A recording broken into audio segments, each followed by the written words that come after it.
Let's draw. I can't wait anymore. Just not okay with waiting.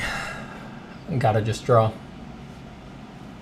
Hello to Nick, Average, Gabriel, Caped Body, Michaelas, Tree Watcher, Ryan, Skeffington, Daniel T. Hi, everybody.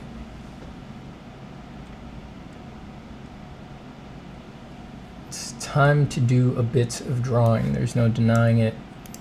It needs to occur. An angry artist is a happy artist. Seethe, definitely feeling angry these days. Definitely on a low Seethe right now. No lies on my stream.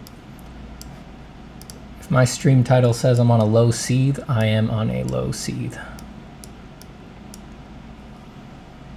For no reason whatsoever, except for all of the reasons that I have repositioned my microphone for this one to point at my paper instead of my face. So if there's audio weirdness or difficulties, please excuse me.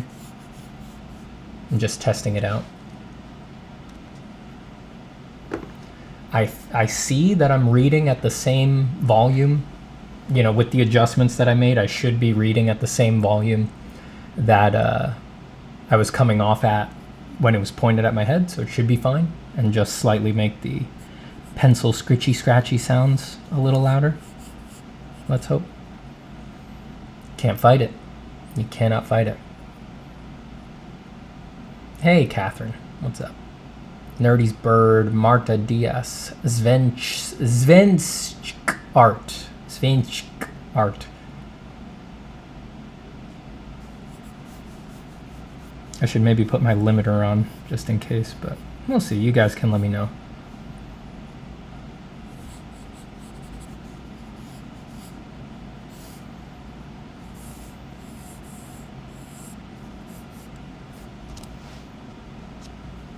Just gonna sketch whatever this morning, do my morning coffee.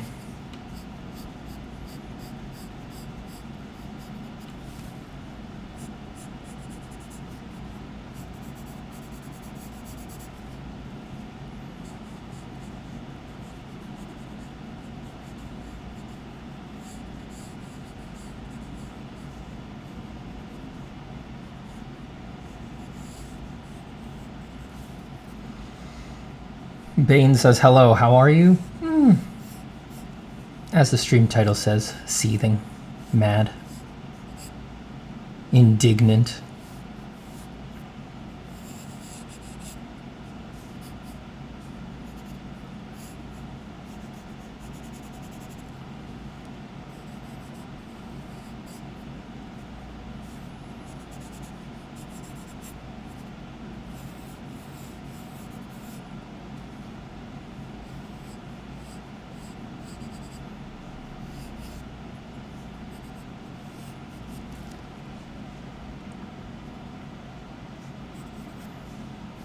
Why? I don't know. I won't lie, I've been in a bad mood the past couple days. Just to be perfectly honest with you all.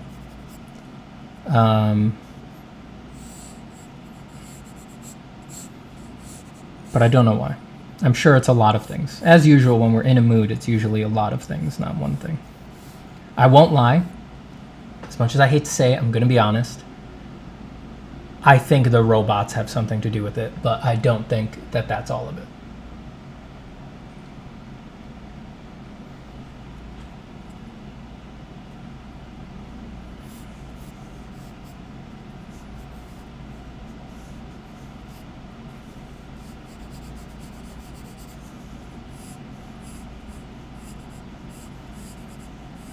I've been trying to gather my thoughts on what's going on with the AI stuff. That required doing some research, talking to some people about it, and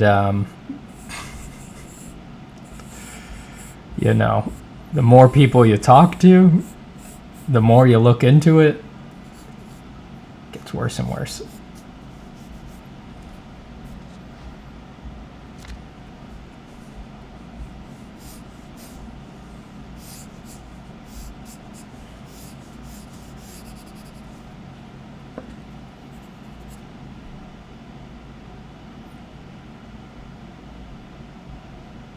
The bread has got you down, doesn't it? Yep. I'm down on bread.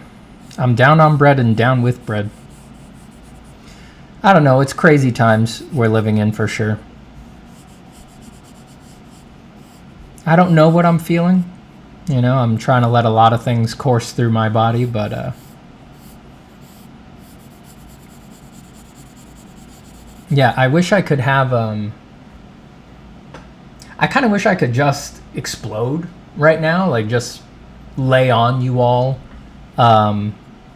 everything that I'm feeling and learning and all of my personal thoughts and all of that. But I've been getting a lot of messages lately from I don't even know if I should be saying this stuff. This is really all just for the sake of full transparency. Every time I've been doing it lately, I'm getting messages and emails from people talking about how me mentioning it or talking about this stuff sent them into a depression for days, is ruining their positive affect. You know, these are all like art students and things like that who are trying to be on the hopeful bend for a future in art and things like that. And, you know, a couple careless words from me is basically ruining their life. And as you all know, I'm very sensitive to that. You know, my biggest critique of bad art teachers is how thoughtless words from them will send students astray for a very long time. So I'm very, very sensitive to the idea that I could say something to vent a little bit of emotionality and ruin someone's week. So yeah, I don't know where to put my honest feelings and the responsibility that I owe to young art students. I don't know where to put them on balance, and it troubles me. Troubles with a capital T. I mean, I wouldn't say I'm carrying it lightly. I feel a little tortured. You know?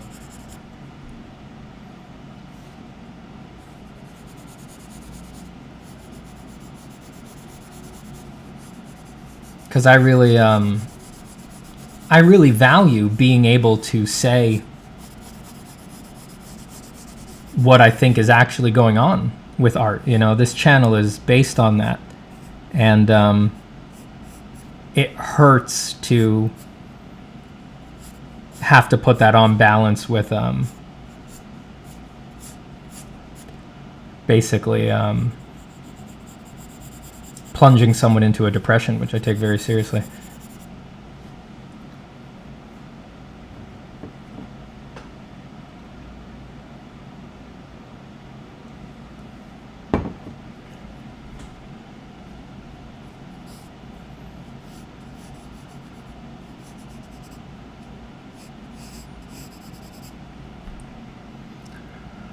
Safe space, speak honestly. Yeah. Well,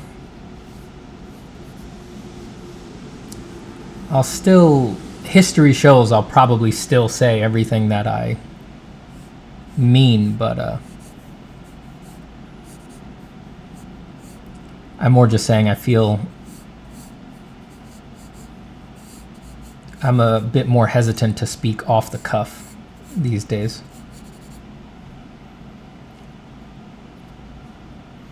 I'd say it requires a dedicated video thread with a big disclaimer, but people will watch it anyway out of potentially quite literal morbid curiosity. Yeah, that's why I took yesterday off, like I have a normal job or something. That's why yesterday, instead of streaming, I spent the day writing. I started trying to collect my thoughts on these things in a, like you said, in a controlled, more carefully written kind of a way, as a reaction to these feelings and all of that.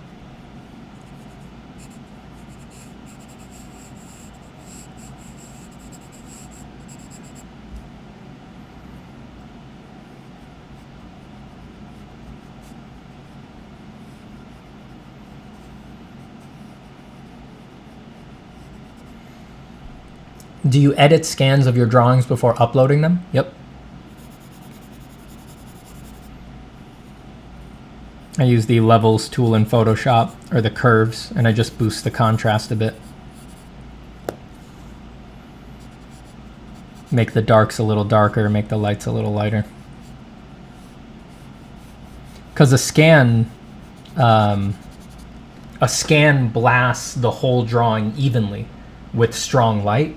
So the scan of a pencil drawing gives it to you as if the whole drawing was glaring back at you. You know, when you have a drawing on the paper and you catch a spot of glare, when you see it in person, there's only one spot that is glared out at a time. But when you do a scan, it gives you the whole drawing as if the whole thing was covered in glare. So use the levels and the curves to compensate for that.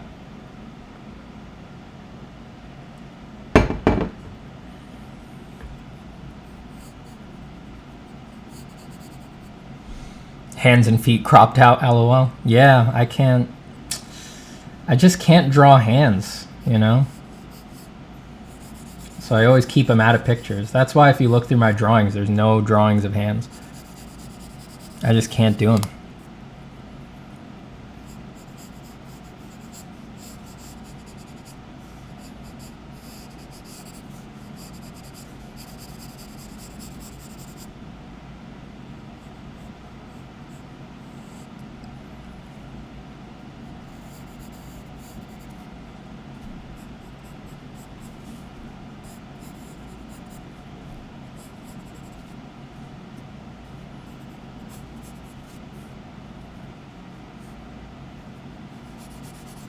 Hey, it's Janos. How are you, man?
Hello, True Omen.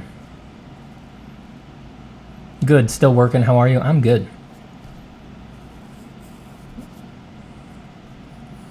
I'm good, man. Not in a great mood, but good all in all.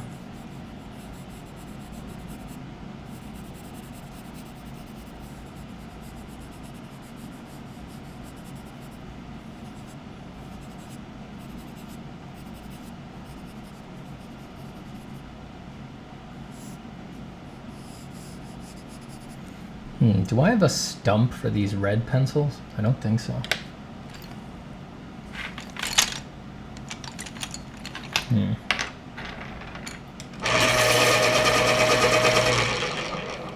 I love these lives, Steven. Thank you a lot. Hey, my pleasure. Ooh, it's getting hot in here. I'm going to try to keep the fan off for as long as I can since the microphone is all boosted up to catch pencil scratches, but we'll see. We'll see how long I can last. Had my B-day yesterday, hit my 25. Time to give up on art career, too old. Yeah. That's a shame. Well, you gave it a good swing. So what are you going to do instead? What's the exit strategy?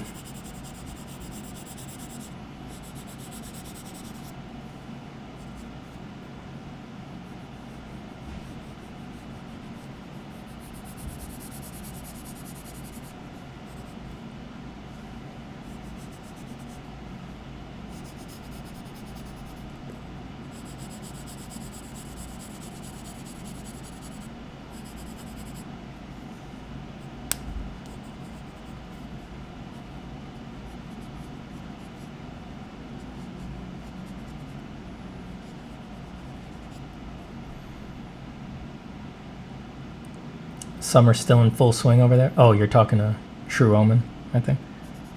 If you're talking to me, it is. It will not release its grip on New York. I can't wait. I'm really starting to get bummed by the unrelenting heat here. And the humidity especially. It refuses to rain. The humidity never breaks. It rains just a little bit, but we just have not had our summer rains in the way that we usually do here in New York. It's a very dry, no rain summer, but the humidity is just hanging in the air. It's very hot all the time.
So next month, I'll hit my first full year of art. You've been such a wonderful teacher and lender of direction. Thank you, Stephen. I shall become thy favorite student sooner or later. MTR, it's an honor to have intersected with your journey at this time. Really.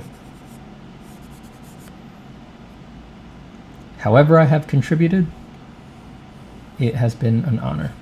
And I hope you keep making art. Never give up on it. You need it. The world may make it difficult. Circumstances may make it difficult. Culture, incentives, relationships may make it difficult. But if you can at all bear it, continue. Push forward. Some part of you way, way deep down will thank you.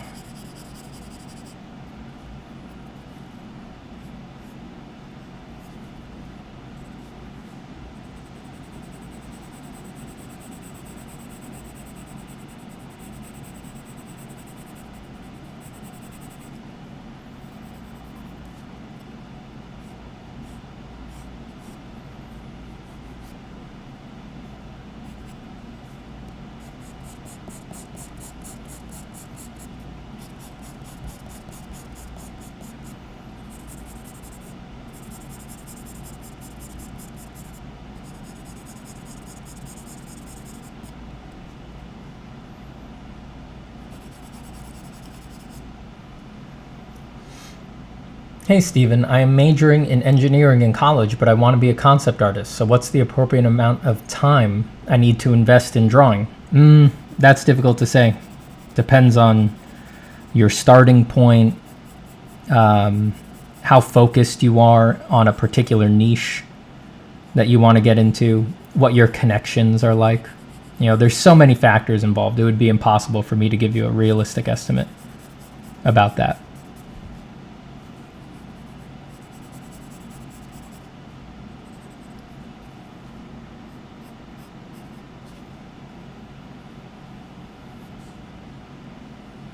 Just remember, being a concept artist is not like a normal job or something like that. Don't ever kid yourself, you know, be honest with yourself always, which is that being a concept artist, and when you say concept artist, I'm going to assume you mean for games, right? But whether it's movies or any of these other entertainment industries, don't ever kid yourself. Remember that being a concept artist is one of the most desirable, cloudy jobs in the world. It will be extremely difficult to get, and you must basically crucify yourself to achieve that goal. To put it in no small terms.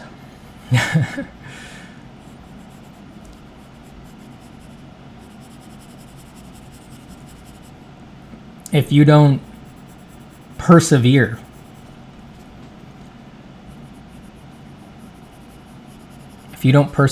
there's for that kind of job, there's always going to be someone more crazy than you willing to do it for cheaper right behind you, ready to take that job. You know, those are passion industries. So it's going to take a long time and a lot of hard work.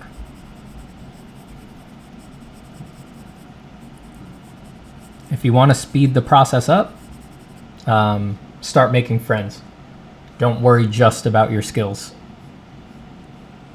Work on your skills, but work on your network at the same time. That gives most people a more effective head start than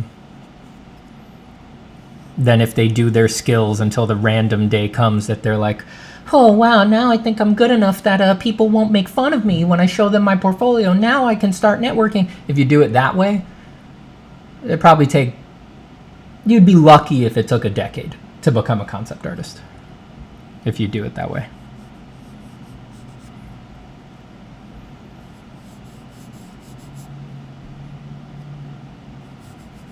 Well, if you put it that way, isn't that the case with every art job in the industry? Yes. Yes, it is.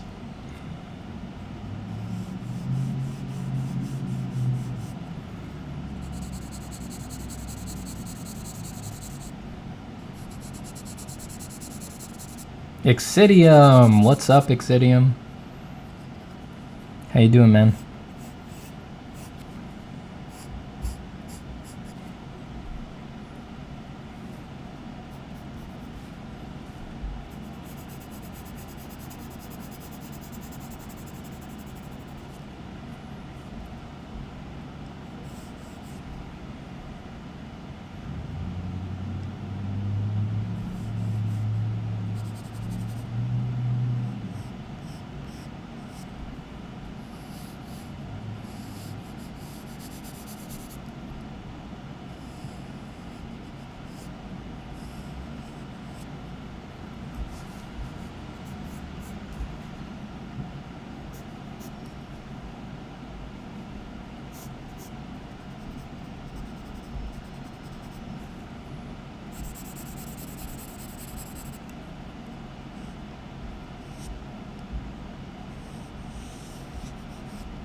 Burning at the pyre rant, Steven?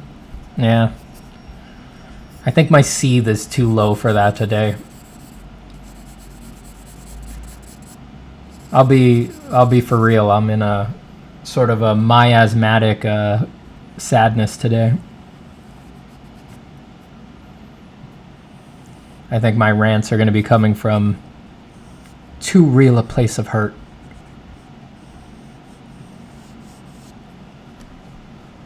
It'd be tough for me to make them funny today.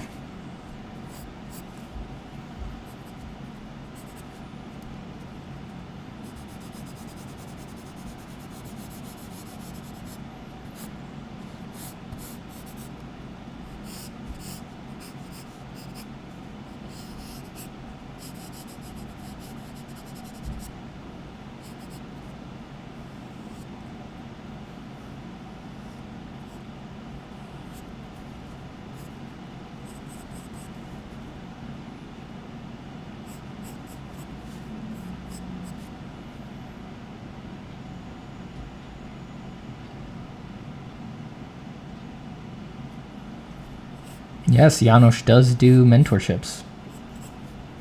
If anyone's interested in one-on-one mentorship, Janos is doing them these days.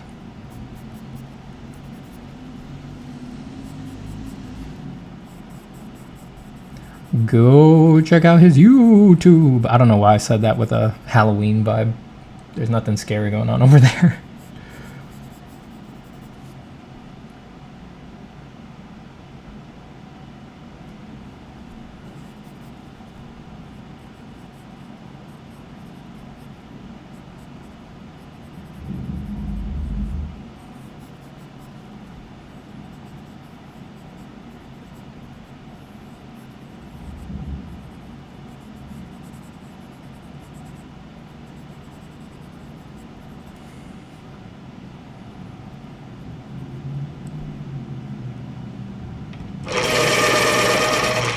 What is the reason of your sadness, Stephen? Oh, I'm just grieving the death of an industry.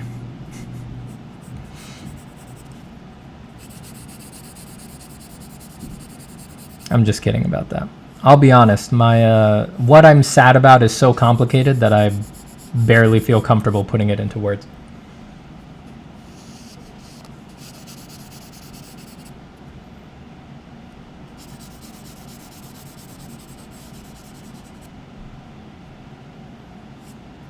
I will try to tell you why I'm sad over the course of like an hour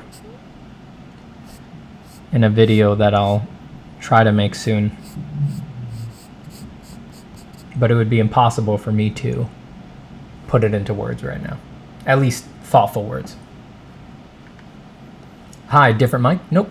Same one I've always used. I've just, I don't know why. Today I just felt like sticking it right next to my paper so I pick up more pencil scratchy sounds.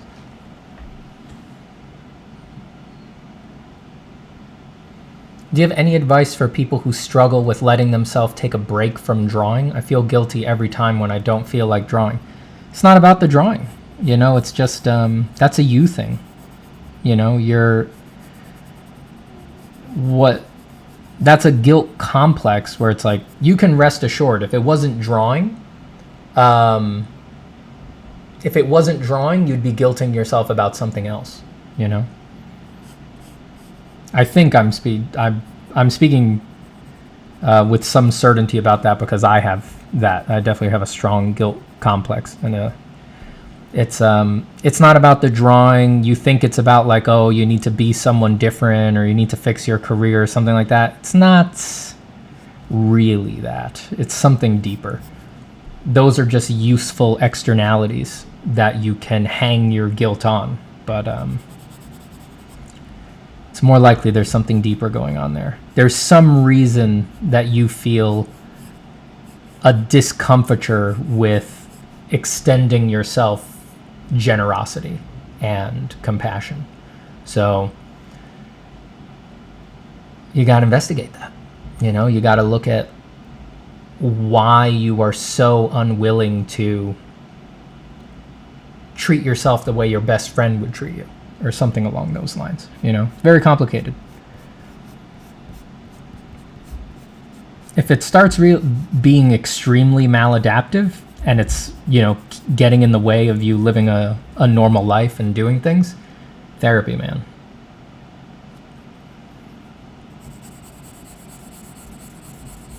Therapy. I think for stuff like that, therapy is extra useful because sometimes you just need to talk about that stuff with someone who has literally no stake in you, you know? It's like if you try to talk about like your work guilt with like your mom or your partner, there's always going to be this wall in between you where it's like your partner needs to tell you like, how to put this? Look, whatever they're going to say, they've always got to make sure that you're going to like make money if you're like in a supporting financial situation, things like that. You get what I mean? Like your mom is always going to push you towards ambition, right? If she's that kind of person, because she wants to see you succeed and things like that. Therapy is really useful in that regard because, yeah, sometimes with certain topics, you really just need to talk about it with someone who doesn't give a shit about you. You know, like they can give you a more well-rounded view on those things a lot of the times because they just have no stake in you. You know, it doesn't matter to them if you succeed or fail.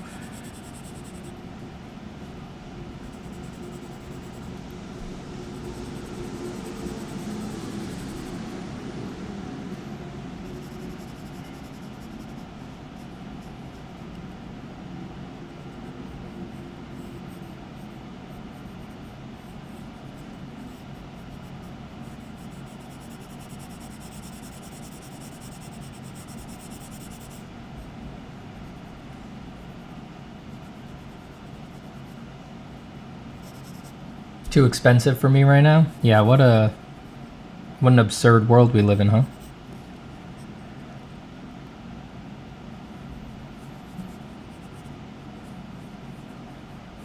And that people who would otherwise want therapy can't afford it. Do look around. There's psychological placement services that you can use. So they're not like a therapist office. They're a company who places people with therapists. So they have like a big network of hundreds of therapists that they work with. This is what I used when I started therapy.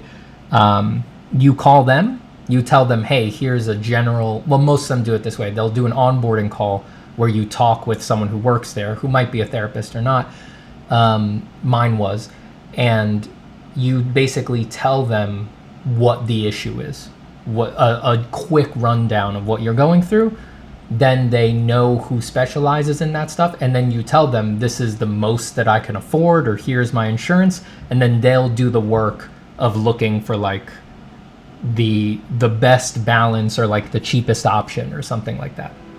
And there's a lot of people who feel like I'm not going to go to therapy unless it costs me nothing, like unless it's free or it shouldn't hurt. It's like, of course it should hurt. Like if you like cringe before buying a $60 video game on Steam, but you still do it, you should really be willing to like feel the pain of paying for therapy. Because it's like, is there a better place to put your money, you know?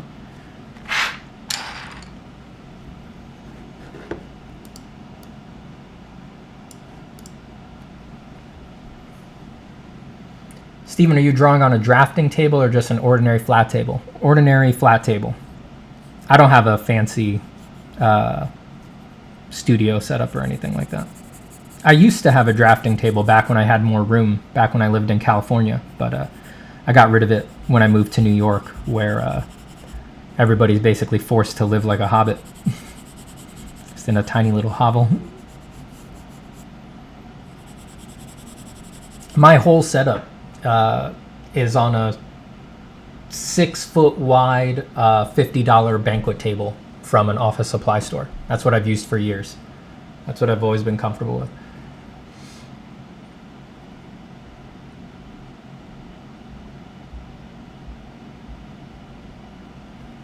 Hey, Hobo Joe, what's up?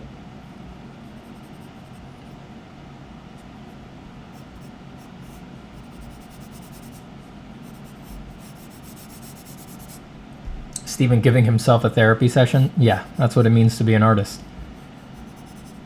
Half of being an artist is the mental battle of giving yourself moment-to-moment therapy as you draw, as your brain finds every excuse to run screaming from the drawing table. If you want to do this for the long haul, you're going to have to be pretty open to doing some self-therapy.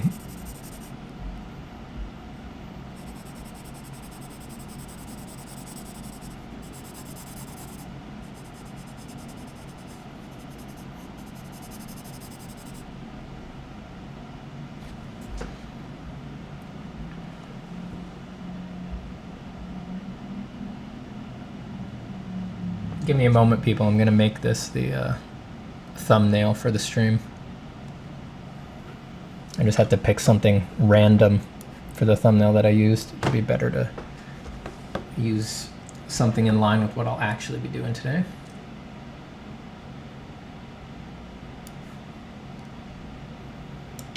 Just give me a second here.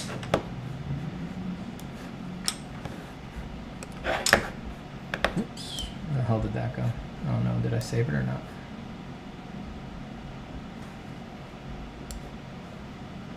I torture myself by drawing hands. Drawing hands is not torturous. Once you get over the initial hump, they're some of the most fun things to draw, I find.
Camera quality is insane, very high res, love it. Thank you. If I can get one thing right, at least, it's the camera quality.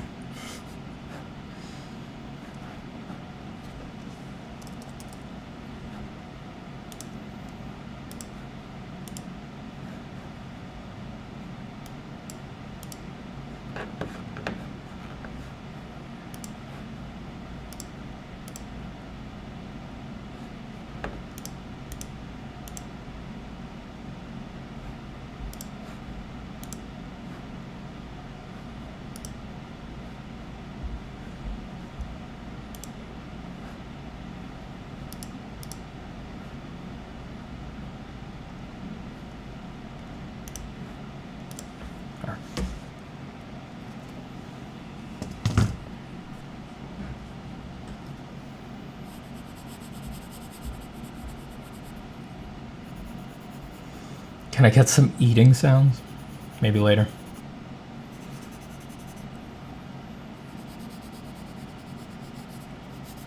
Maybe I'll finally eat lunch on stream.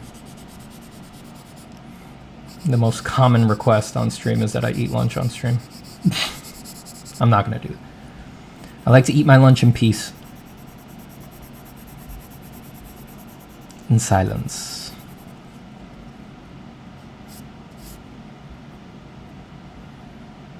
Let me zoom back out here.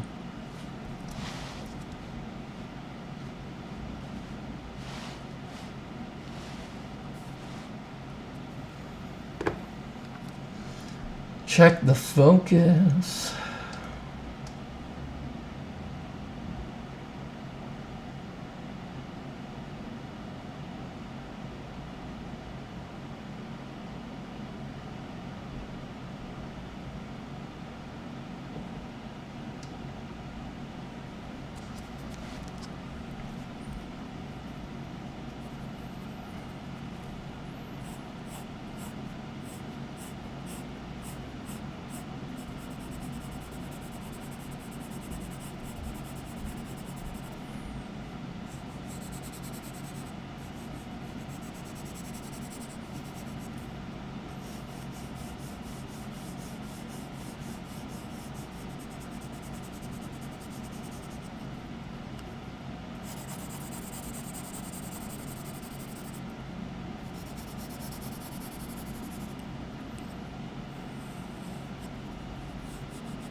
Did I miss the sultry whispering into the microphone? Did I miss the sultry whispering into Mike? Or will there be more to come?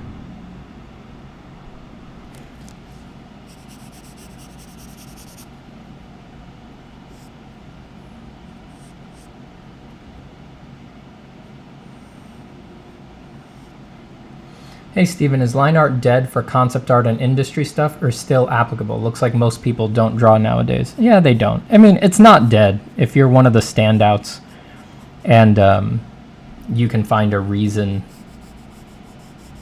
to apply it creatively.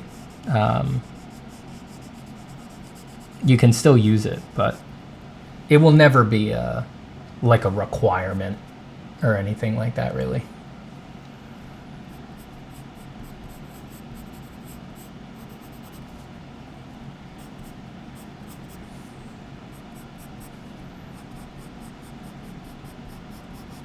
I think probably animation stuff comes the closest to using a lot of line art when it comes to concept art stuff, but even there I think they're more prone to look for like shapes of color and value shapes and things like that. You wouldn't really need to do, because very few animated projects like 3D rendered stuff has lines or anything like that.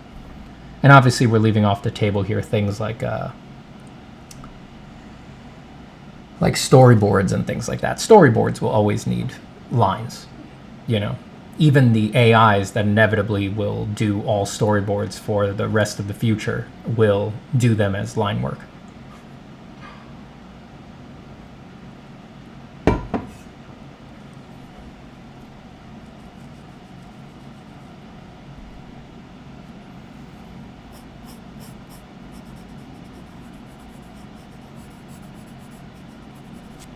Claims hands are easy, purposely makes arms long enough to not draw hands. Dab emoji.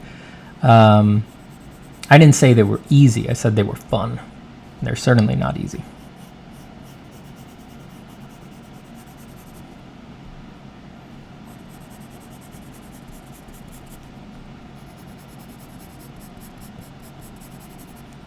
Plenty of things that are fun are not easy.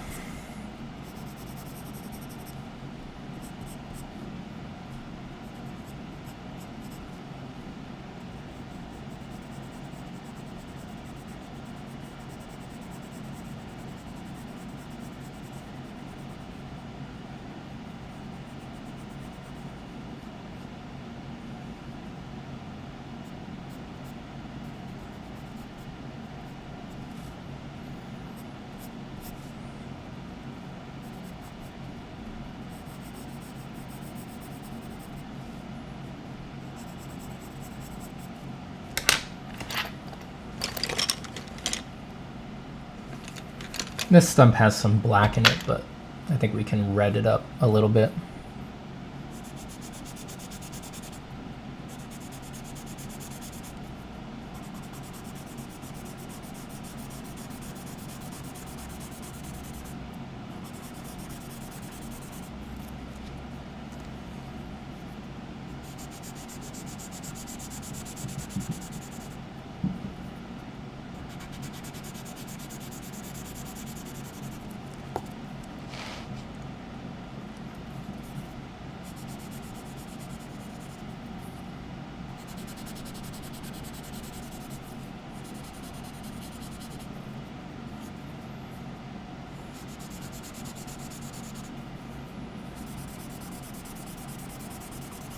Steven, how much of a deliberate mental picture versus intuitive improvising do you do when making a drawing? And any tips on how to get better with the first? I do mostly improvising. I don't think having a deliberate mental picture is that important. I think some people align with that and others don't, sort of naturally. I think that everything you would want from a deliberate mental picture, you can do all of that work in thumbnail sketches. So I would just put your effort into there instead of sitting around, you know, meditating, trying to be like, how hard can I hallucinate? Let me improve my hallucinatory ability. It's like total waste of time. You're just making yourself crazy and you're procrastinating. Just make pictures.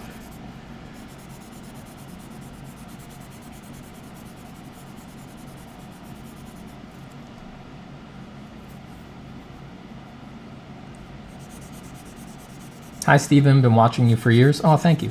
What do you think about tattoos and it as an art form? Like, is it an art form? Yeah, of course it's an art form. I don't have any tattoos, but I think they're super cool. I love the art of a lot of tattoo artists.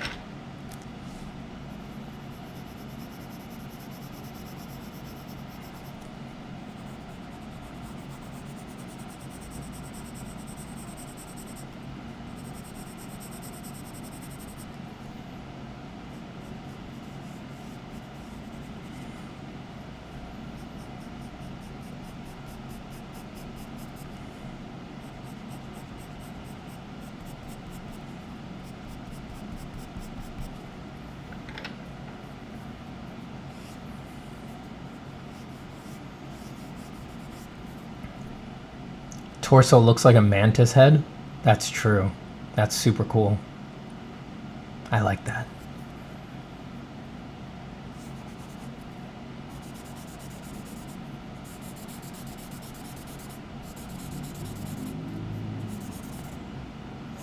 Steven's shy about his tramp stamp.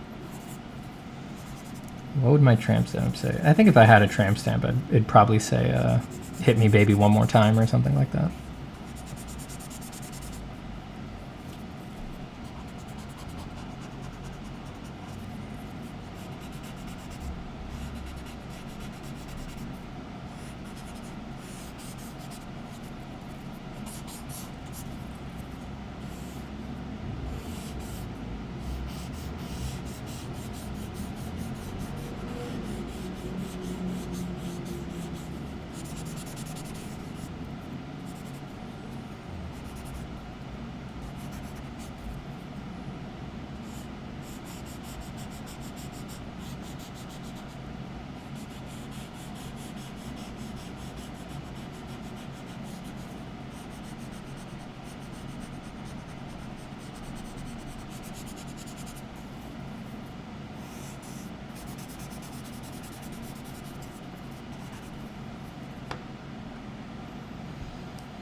What's the backstory to this dude, if you thought of one? Yeah, he's like, he runs a bodega, right? And he had like a bodega cat for years. And the cat, his name is Jerry. It was like a sort of a Tom and Jerry joke.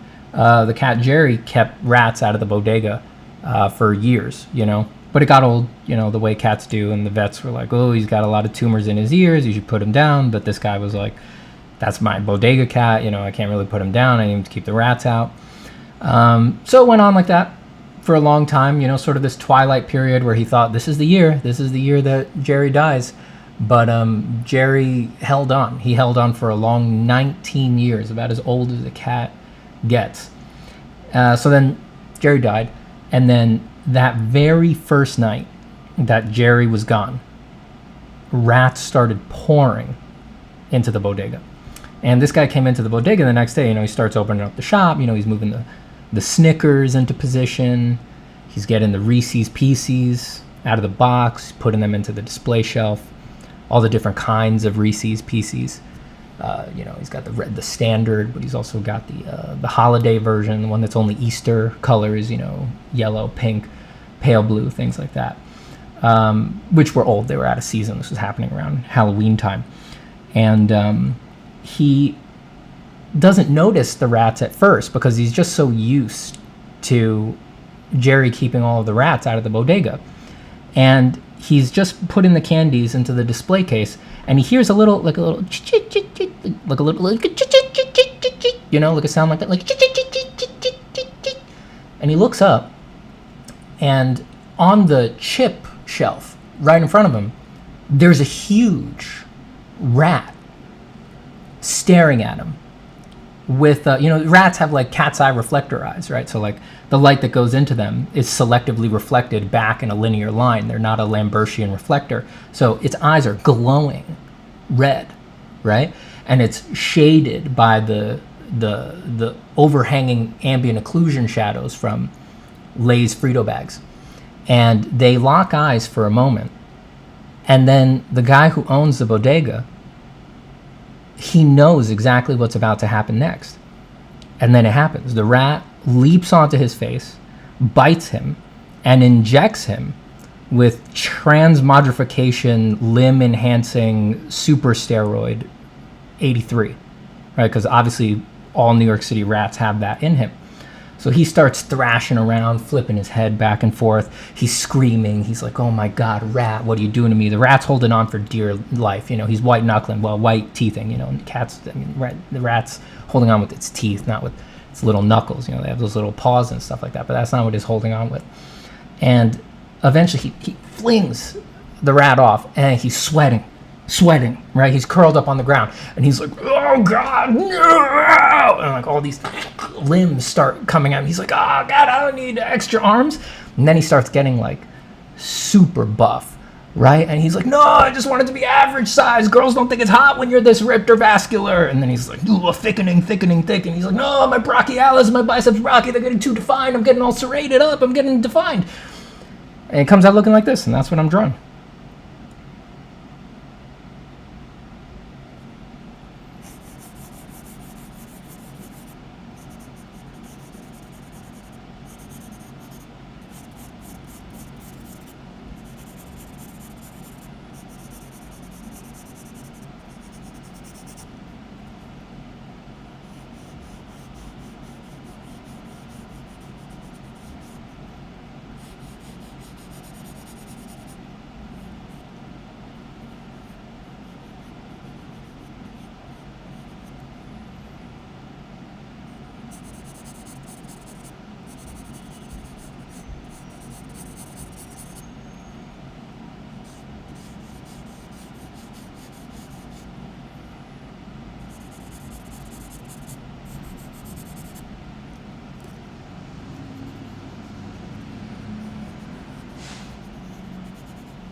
What would his supervillain name be? Rat Slayer? I mean, he didn't slay the rat. Who says he's a villain?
Have you watched the movie The Fly? No, I haven't. I really need to. I've always wanted to. My wife loves that movie.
What's your favorite colored pencil? Many artists have different preferences. I know Will Whiston loves Prisma for his figures. I like the Faber Castells. Those are the ones I like. They just have Prismacolors are great too. It's just that the Faber Castells have less wax bloom than the Prismacolors. They're more expensive though, and they're harder to find. Especially in open stock. They're very rare to find in open stock. But, you know, just buy them offline. That fixes that problem.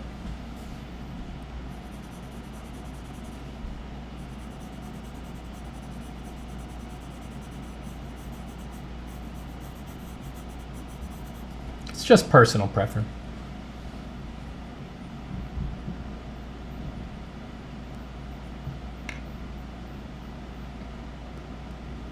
Why are faces so hard to draw compared to literally everything else? Just because of the psychological baggage. They are also nuanced shape-wise. They have a lot of little features that need to be addressed. It's just... But there's no denying that the psychological baggage is a big contributor.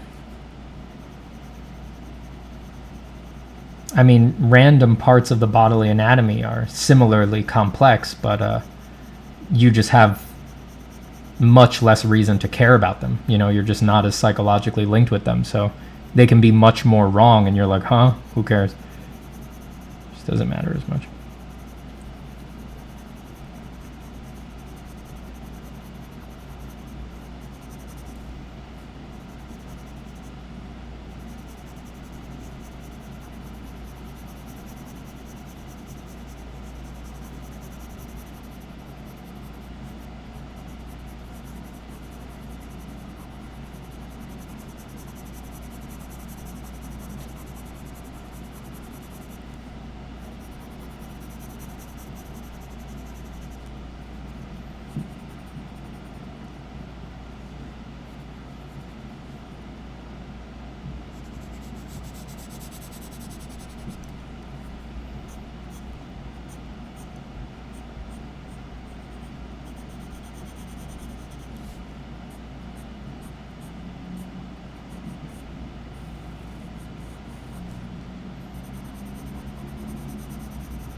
I'll be right back, everybody. I gotta use the restroom.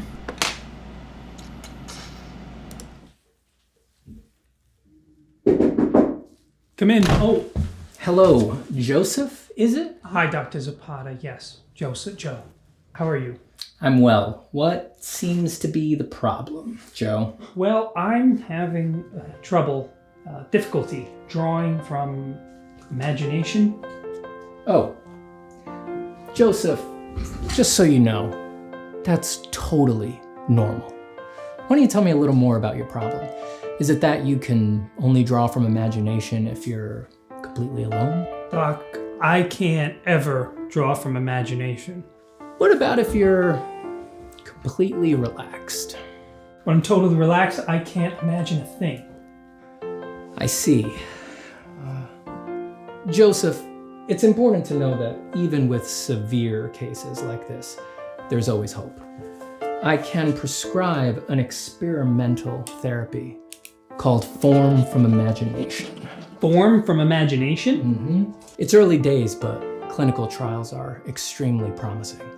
Why don't you try this for 6 months and then check back in with me? Okay, I'll do whatever it takes. Did you just draw this? Oh yeah.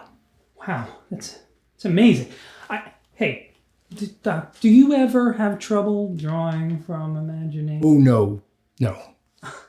You wouldn't. I mean, you drew this. That's right. Wow. Form from Imagination is an experimental therapy and is not yet approved for use by the FDA. Do not use Form from Imagination if you are already taking any prescriptions for drawing from reference, working side size, or tracing photos you didn't even take. Stop taking Form from Imagination if you experience any of these side effects: loss of interest in your personal projects, megalomaniacal self-confidence, hallucinations, unless they're the kind you're hoping for, drawing better than Steven Zapata, or feelings that purchasing the course was enough and you don't really need to do the exercises. Call your doctor if you have stiff gestures, flat forms, or boring ideas to address a possible life-threatening condition. Full sketchbooks have been reported with form from imagination and medicines like it. Other risks include long-term art careers, too many clients, and being worth more than you're charging for. Call your doctor today and ask about form from imagination.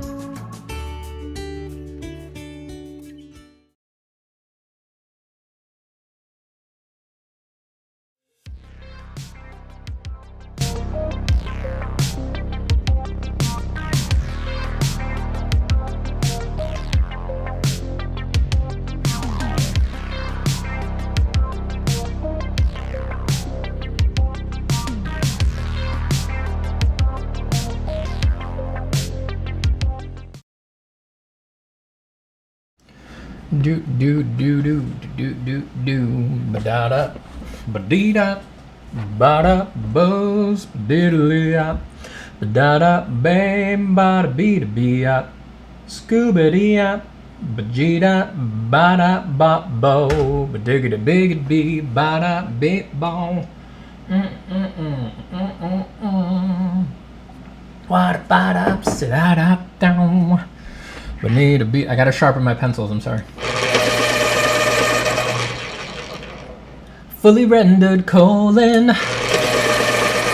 Fully rendered colon, says J-Ron. Fully rendered colon, yeah, with the dab emoji. I need a fully rendered colon, do whatever it takes. Draw it nice, hatch it up, and shade it good. I need that fully rendered colon to base my career on. I need that fully rendered colon to make my mom proud. I need that fully rendered colon, oh, to keep me alive, to help me thrive.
Motto with the 10 HRK. I don't know what the HRK denomination is, but thank you so much, Motto. Let me honor you with a song. Motto with 10 HRK, flying through space, flying through space. A nebula in the distance, let's fly there. No, we can't, because then we need to take our eyes off the stream. We'd need to take our eyes off of Steven's stream. So no, we can't fly to the nebula. We need to stay on course and watch the stream. Let the people in the cryo chambers sleep as we collect 10 HRK from Motto.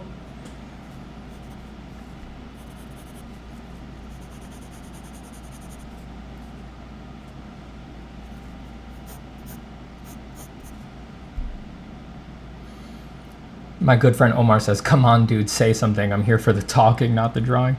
Ironically enough, it's kind of funny to say, but anytime I start talking, I lose viewers.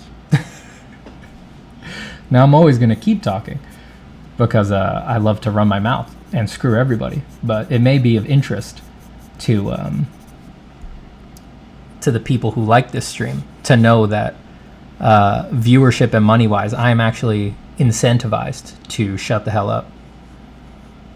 The longer I stay silent, the higher the view count goes. How funny is that? Now, if that's not hard evidence that you're an annoying person, I don't know what is. It's a very good thing that I just don't care. I really just don't care.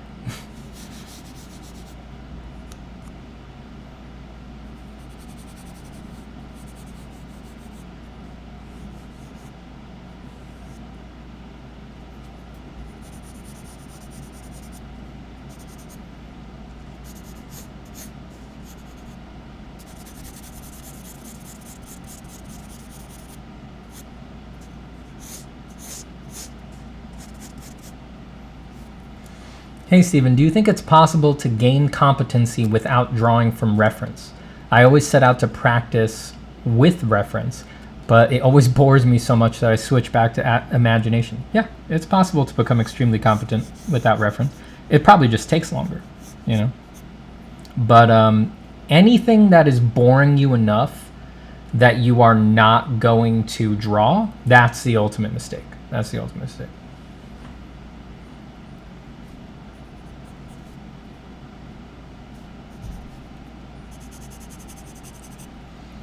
Tim says, hey Stephen, that muscle group around the rectus abdominals looks new to me. Really? You gotta pay attention to your anatomy books, Tim. That's pretty embarrassing. That's like day one stuff, man. That's the inventicus making it upicus. You serious that you don't know that one? Try to study a little harder, okay? Maybe you're distracted. I'd recommend not listening to music or watching Netflix while you investigate your anatomy books.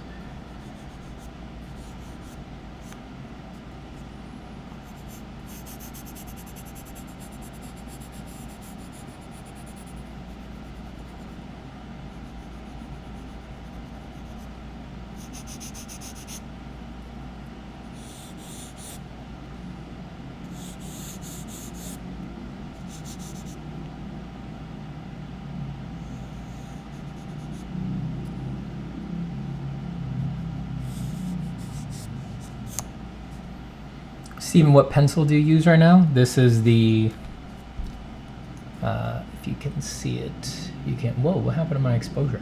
This is the Faber Castell Burnt Sienna.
Is switching between overhand and standard grip a learned skill or natural?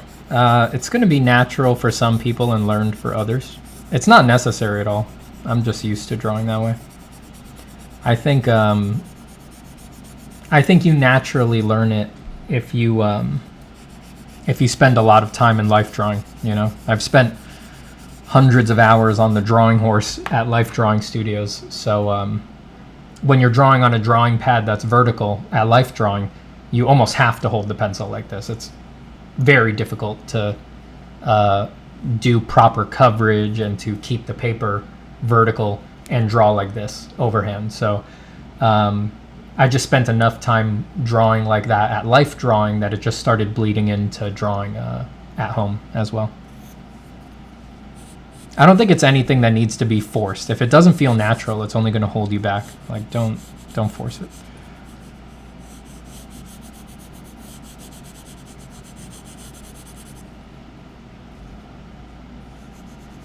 Hey Steven, wanted to ask if it is actually valuable spending days rendering basic geoforms, like doing hundreds of them, or if I'm just wasting time.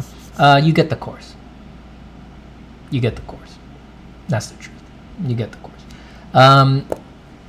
In all seriousness, if you, my personal opinion, and you will see this to be true if you have the internalized wisdom to get the course.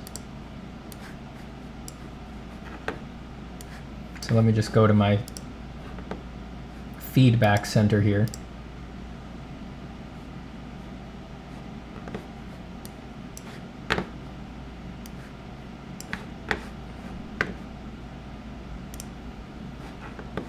So I ask people who are doing the course to do basic geometric forms and to render them, but I don't ask for hundreds. I've done hundreds. I've probably done multiple hundred of each, been forced to in my education. I don't, after careful analysis and lots of lab testing, I personally don't believe any individual needs to do hundreds. What I ask is for one good one of a particular set of geoforms. Frontlit sphere, backlit sphere, frontlit cube, frontlit cylinder. I don't think it's super necessary to do just this iterative, like, bleh, just going for volume. What's more important is, this is a good one. I think this is a good example. This is the backlit sphere assignment. One good one. One really good one of each. So that you have actually done a deep dive into it and you get it.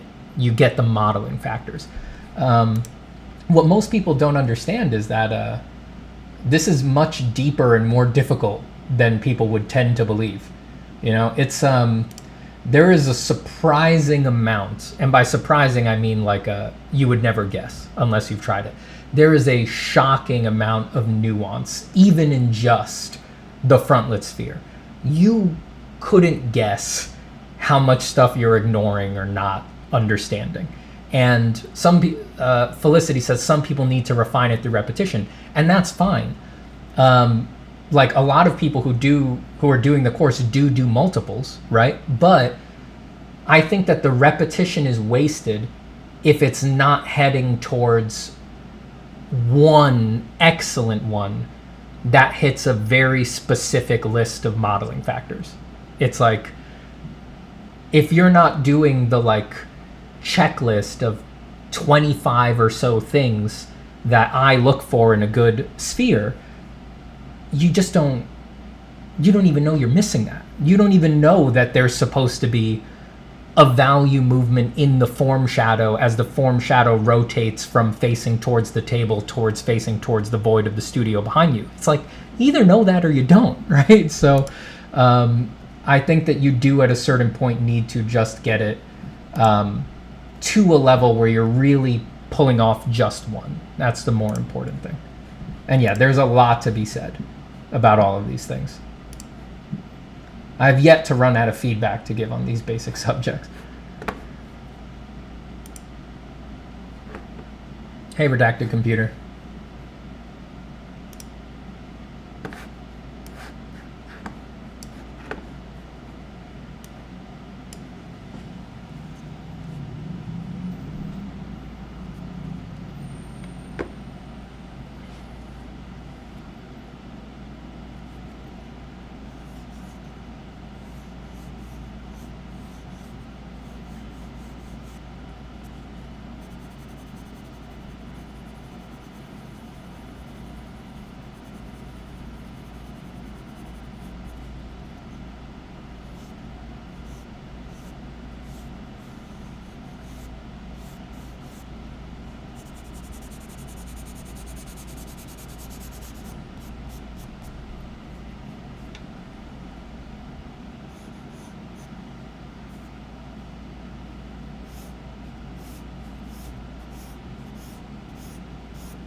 Also, is it possible to... Yeah, I'm actually doing them since I'm reading how to render. It's very hard, though. They are hard. Most people don't understand how much is lurking within the geoforms. I mean, it's a surprising amount of depth. A very surprising amount of depth. Also, is it possible to do them on cheap paper, like high-quality render on cheap paper? It is, but you need to work towards the strength of your paper. Like, depending on what cheap paper you use, you might be able to get a smooth render, but you can't really erase. If you erase, you'll tear the paper. So, yeah, you can get a good render, but you need to basically do it in one pass with no corrections.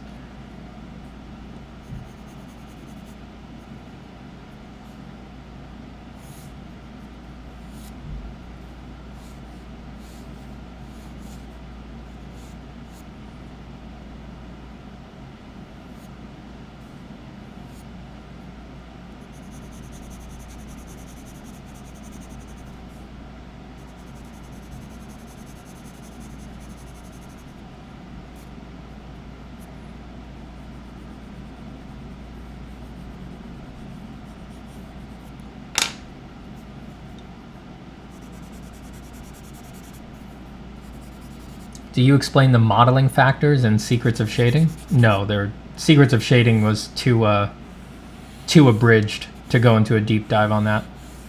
It's a very long discussion. That's why it's in the that's why it's in Form from Imagination, which has much more time and is more exhaustive. Because they require like a whole, you know,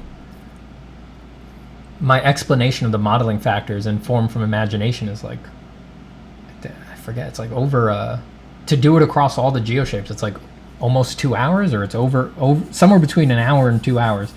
And that's edited down, you know, that's scripted, no being mealy-mouthed and sort of hemming and hawing. That's like every word planned, diagrams, editing, everything. So it takes a long time to discuss. And I'm like showing it on a real sphere and calling things out and things like that. It would not have fit into Secrets of Shading, which Secrets of Shading is really a... it's focused on one tiny part, which is the classic contrast hierarchy for getting a smooth render. But it really just doesn't have time to go into the rest of the depth that's available there with Form.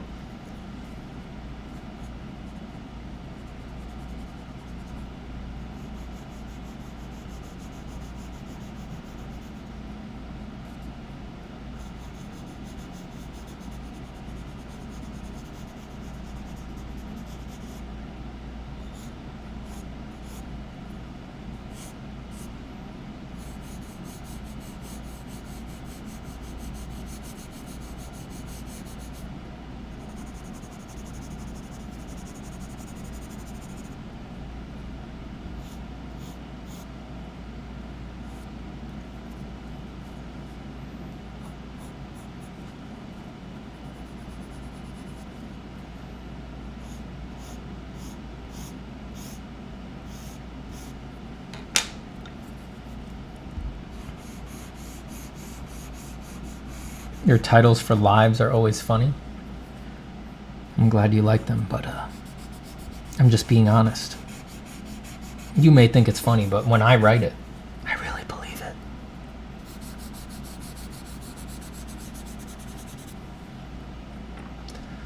I'm definitely at a low Seethe right now.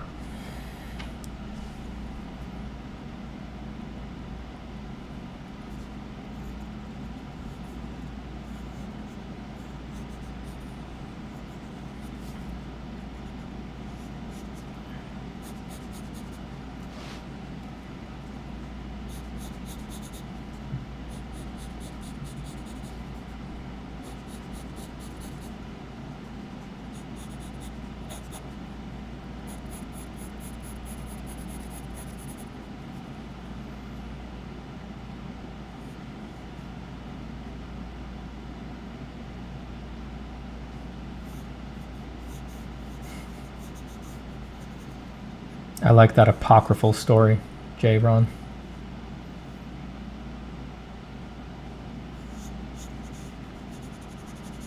Steve, when are you going to stop doing anime drawings? Never!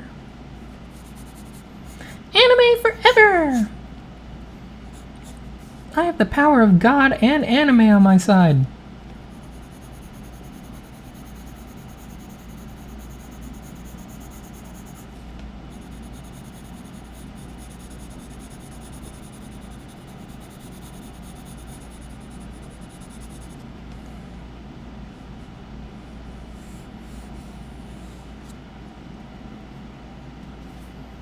Do you use anatomical proportions, or do you mix and match to get the look that you want? Yeah, I don't use a proportional canon or anything like that. That would make it impossible to transform and to push things. I just go off of the look that I want, the particular vibe that I want.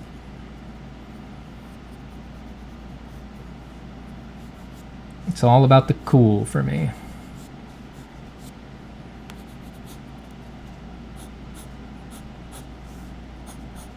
And what I think looks cool changes basically every day for me.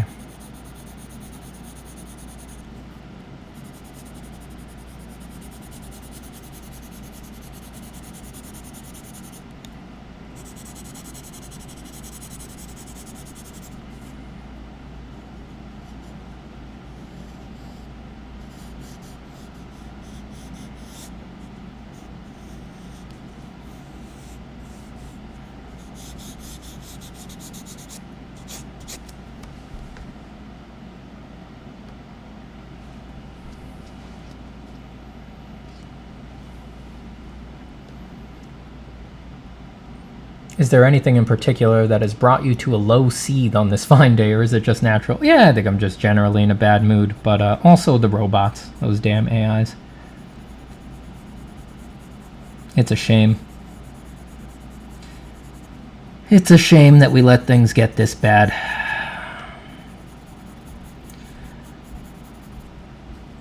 We're gonna have to figure something out. I don't know how we're gonna keep young artists learning how to draw when they will find very little incentive career-wise or money-wise.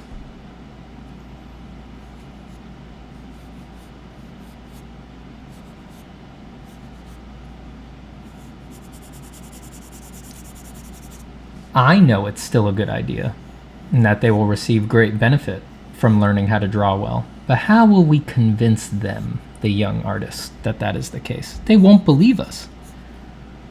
They won't know what the hell we're talking about. Is a low seethe the same as a simmer? Yeah, I guess so. It's definitely not a rolling boil.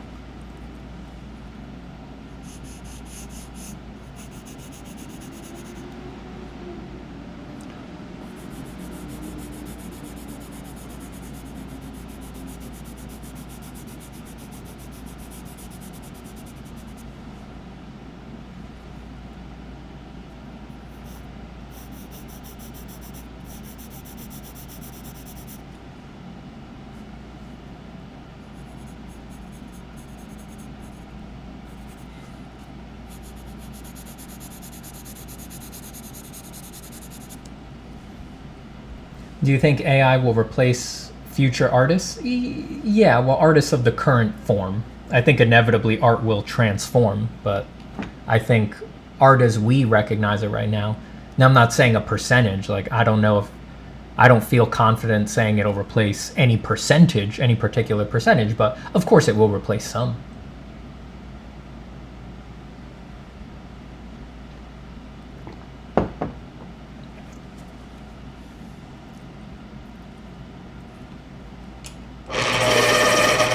Artists must rise up against DALL-E and Midjourney.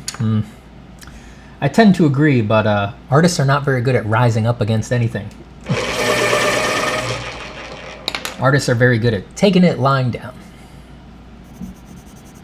Just being sad. And not advocating for themselves. Which is how we got into this position anyway. That's why we're taking this blow when we're down instead of when we're up. We're not about to lose the golden age of drawing. We're going to lose the darkest age of drawing. Hello, Steven. Your anime is looking good today. Thank you so much.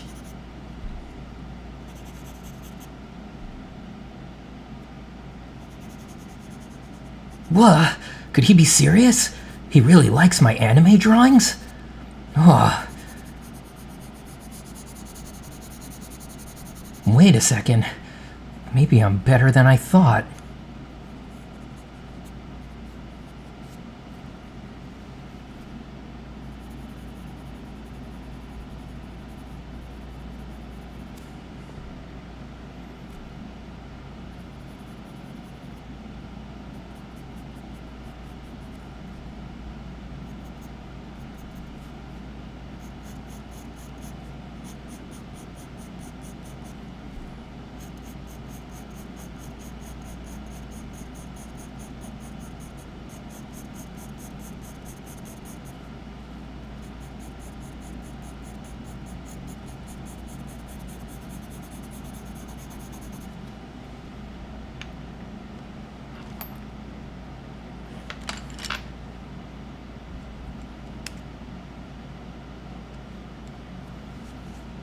Homo sapien says, nice art, bro. Thank you. Thank you so much.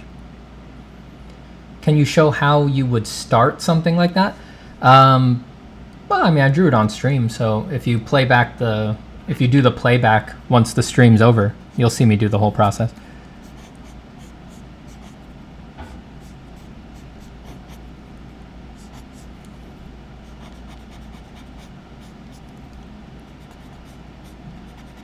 I may also start a different sketch on here. I don't feel a commitment to push this one all the way or anything. I'm just messing around, so keep watching and we'll see.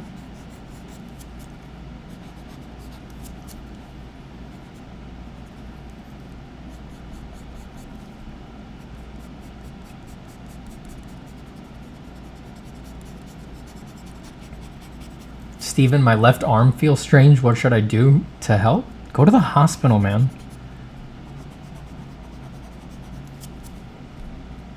Call your dad or something. Don't mess around.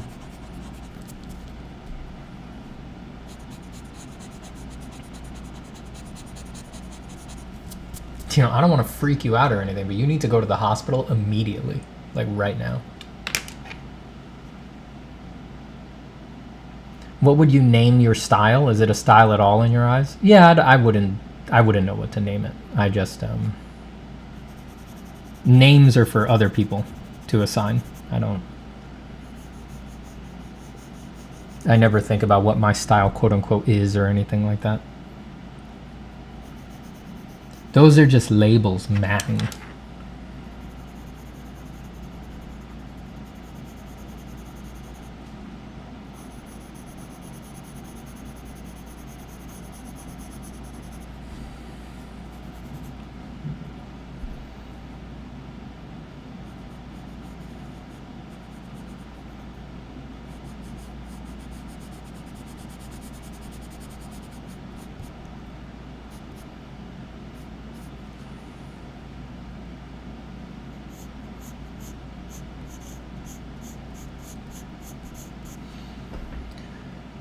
Steven, later, can you please show the suit of armor from your promo? The suit of armor with the pointy beaked helm? Really want to see that in full? I don't, the sketchbook that it's in is in the other room.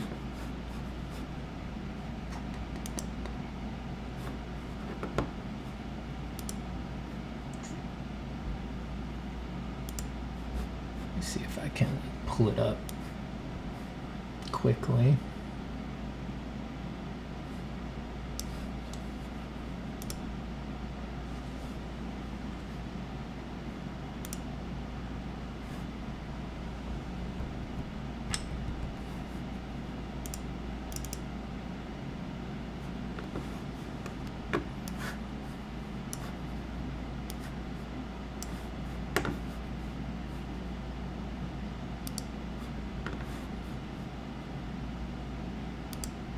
There it is.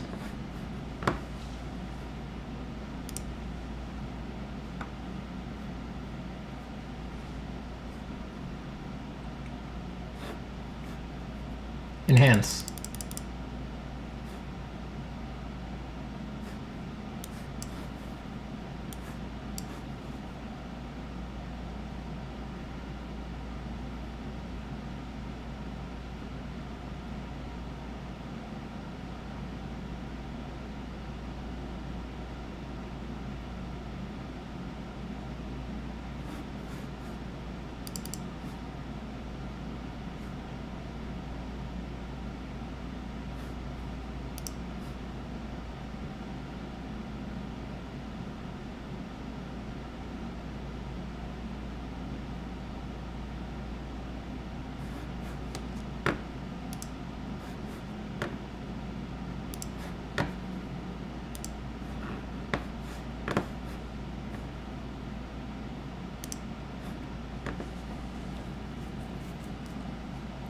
No problem. Oh boy, Steven's streaming. Gets out big, existentially challenging pencil. Now we're talking. Wow, nice AI art. Thank you so much. Yeah, the prompt was extremely strong, monstrous man in crucified X pose, looking to the left. Octane render, CryEngine, ArtStation trending, high quality, AK, super details. That was the prompt that I used, in case anyone else wants to make something exactly like this or better. Just use that prompt and you'll get exactly that.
Good, thanks for advice, Steven. Can't wait to learn AI and become actual artist. Dude, I'm so happy for you.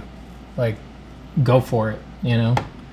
It's such a relief, man. Like, this is the coolest thing that's ever happened. Like, I can't believe that it's like just 5 months ago, I would have had to draw this picture, right? And now, thanks to AI, you know, it's like, it's just here, you know? I don't have to draw it. This is amazing. I'm so glad, you know? It's like I would have had to have a pencil in my hand. I would have had to draw it for an hour and 45 minutes. I would have needed to like carefully shade it. And it's just like, thanks to the miracle of modern technology, it's like, dude, look, it's like, it's just here, done, you know? I don't have a pencil in my hand. I'm not shading it. This is amazing, you know, and I can't wait for you all to get here.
No, Eugene Dream. I have not read any Neil Stephenson.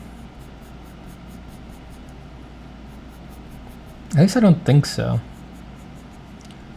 I don't know. I read and listen to a lot of short story anthologies of sci-fi stuff. So maybe I've heard one of his short stories, you know. But most of the time, I don't remember the names of the authors on those.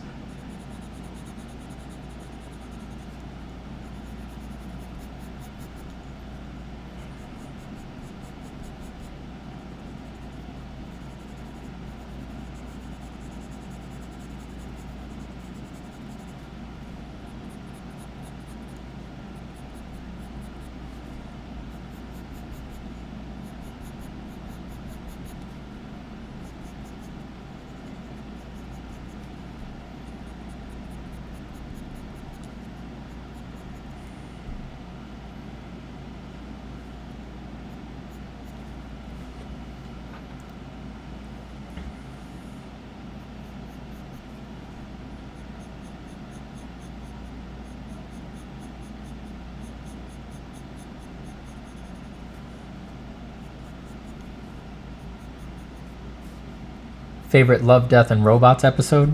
I've only seen Alberto Mielgo's episodes. G. Barrow and The Witness. Haven't watched the rest of Love, Death, and Robots.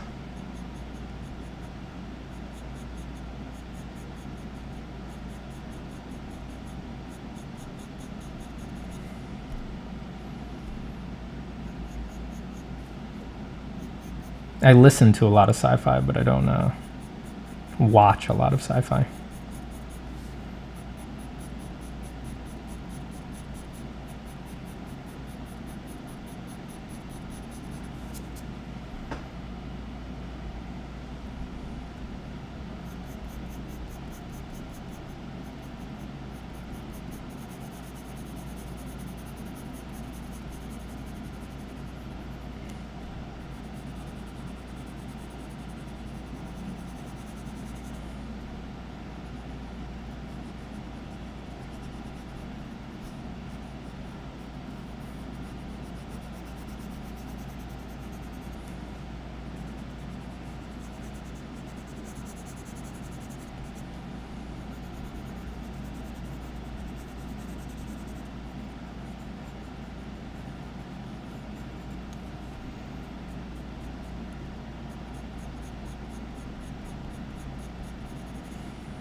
Has anyone listened to the Dave McKeon interview on AI art? I love his quote, "Of all the things, why would you automate art?" That's the thing people love to do. I haven't finished it, but I started listening to it last night, and I listened to a little bit of it this morning.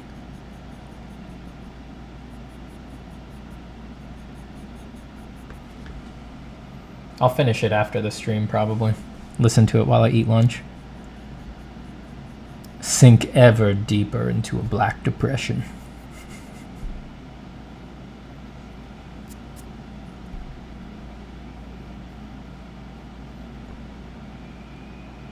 Steven, is it ethical to do mid-journey studies? Ethical. That's funny.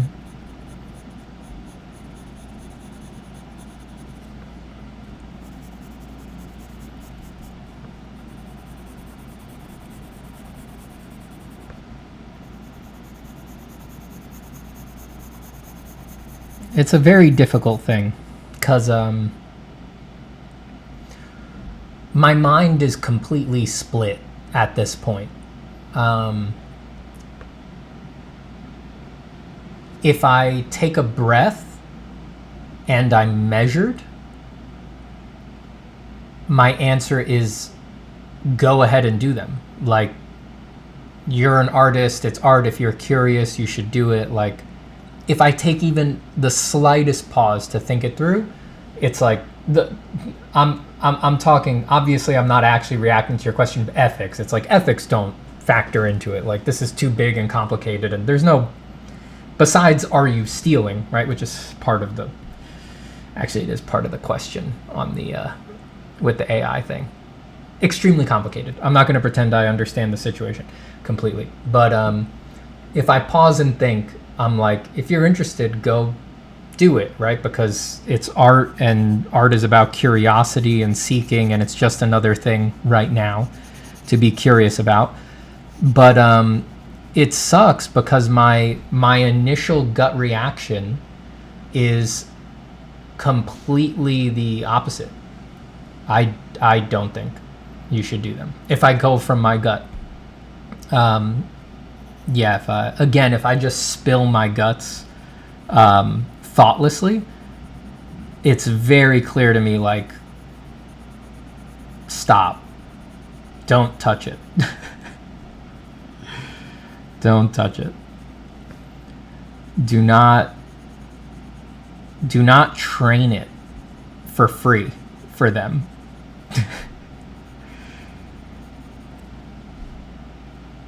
It's that old adage. It's like if you're not sure what the product is, it's like you're the product.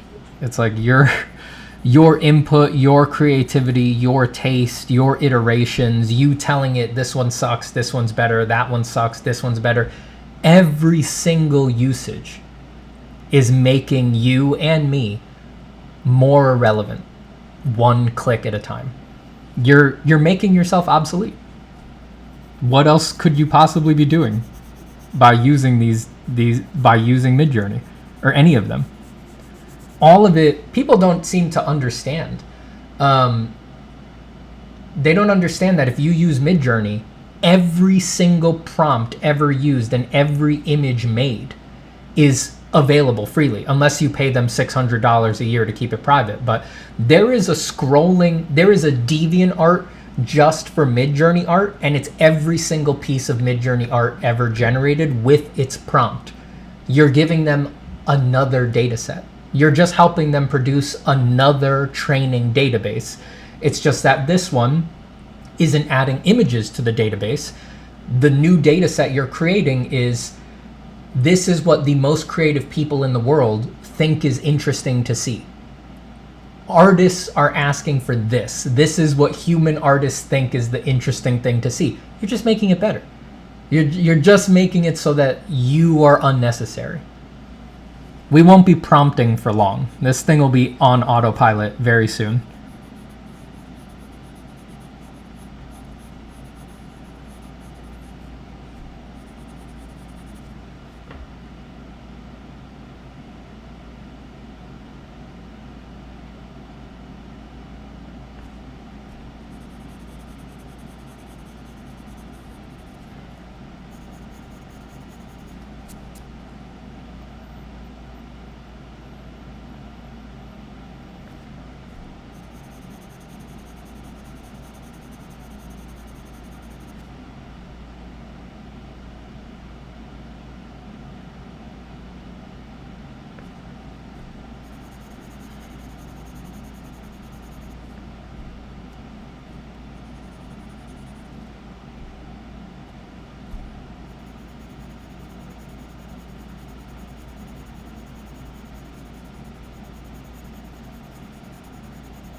You can tell it's not made by a human, not for long. That's the thing. I personally am currently discounting all arguments that are based on a lack of imagination.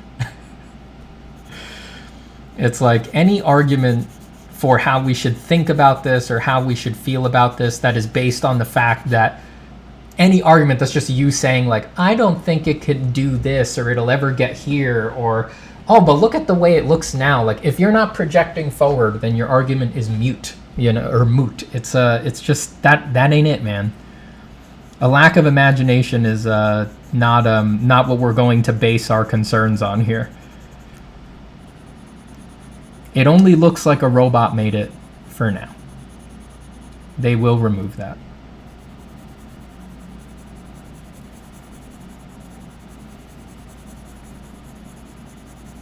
Especially because, again, like I said, every time you prompt Midjourney, it gives you 4. And then you pick which one is the best. So you're probably a bit, not always, but a part of your selection process is, if it gives you one that really looks like a robot didn't make it, that doesn't have the signature standout signs of an AI-generated piece of art, you're probably pretty likely to click that one, right? Even to just take a closer look at it. And every time you do, you're telling it, this is the one people prefer. This is the one people want. This is the one people want. This is the one people want. It's like you're screwing yourselves.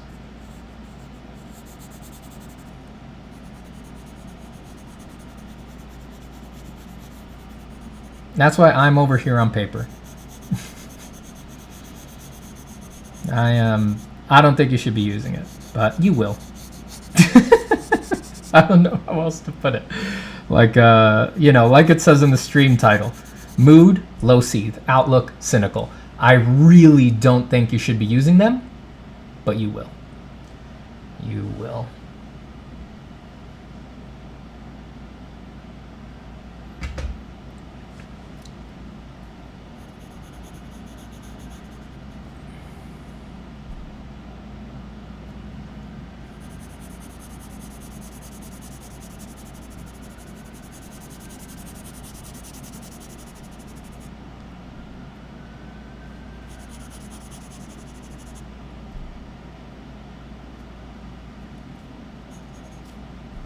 Was it the AI art winning the first prize at the Colorado State Fair art competition that led to today's mood? No, actually. It was other stuff I was looking at.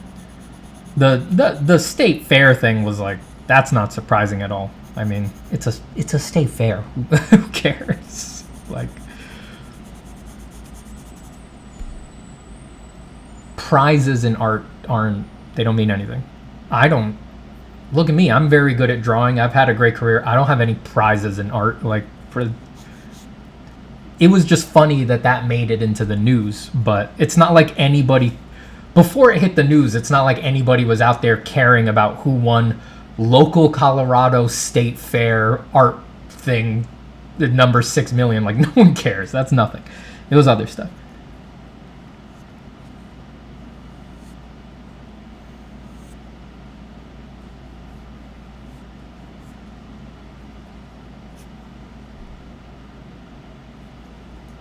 No one's thinking, when it comes to the current main community of people who are trying to make the best art possible, no one's thinking about winning their local state fair. They're trying to get to the top of ArtStation.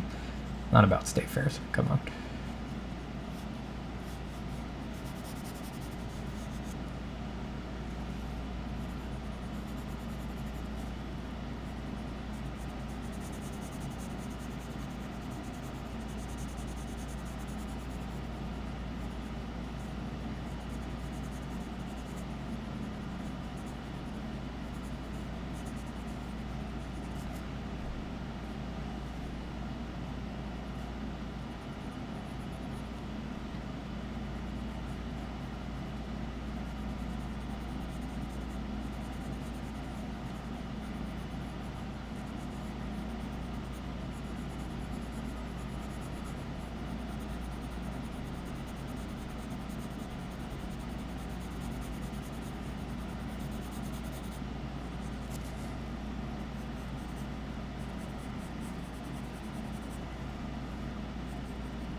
You just won the Vasat's a Great Art Prize trophy. Congrats, Steven Zapata. Thank you so much, Vasat's. That's amazing. You know,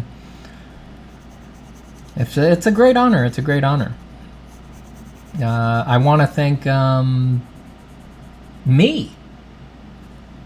Who else would I thank? I mean, I make the pictures myself. So yeah, big thanks to me for being so good at drawing, and I really deserve this prize.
Great shading. Thank you. I do love to model form.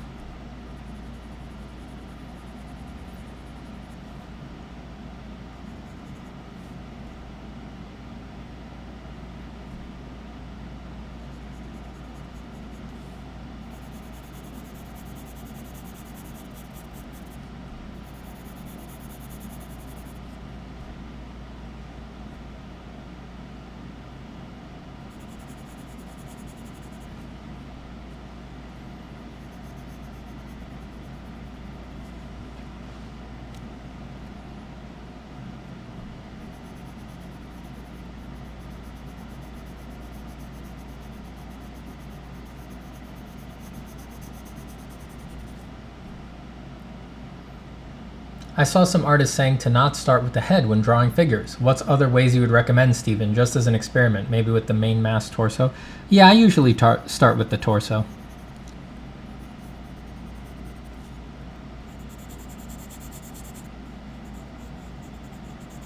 But don't listen to what other people say. If you like starting with the head and it works for you, start with the head. There's no rules in art. And you really can't be getting caught up with anything that slows you down or makes you not draw now that we're competing with the robots.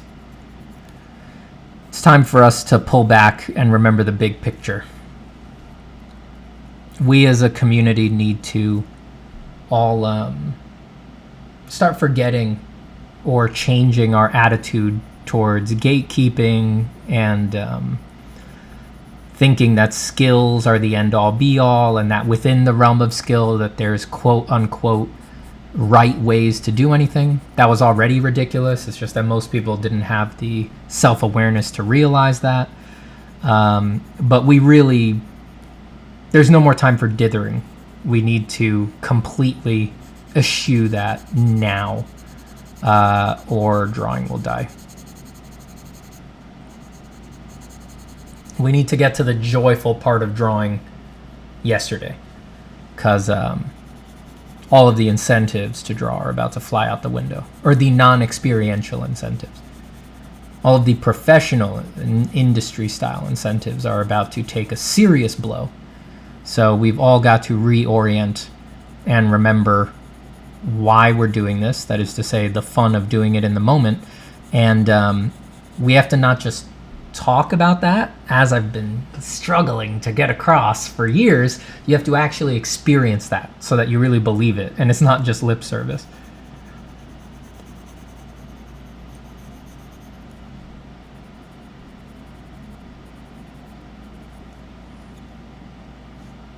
So get the rules out of your head, get the idea of right and wrong out of your head. If art is going to survive, we need to insist on experiencing the ecstatic joy of it moment to moment, and that requires deprogramming a lot of useless stupid rules that a lot of people have been spouting off for years. We've got to move on.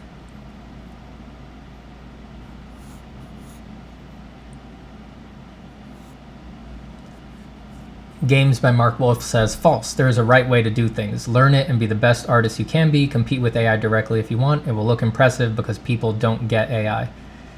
Hard disagree. Games by Mark Wolf. Hard disagree. You're entitled to your opinion, of course, but hard disagree from me over here.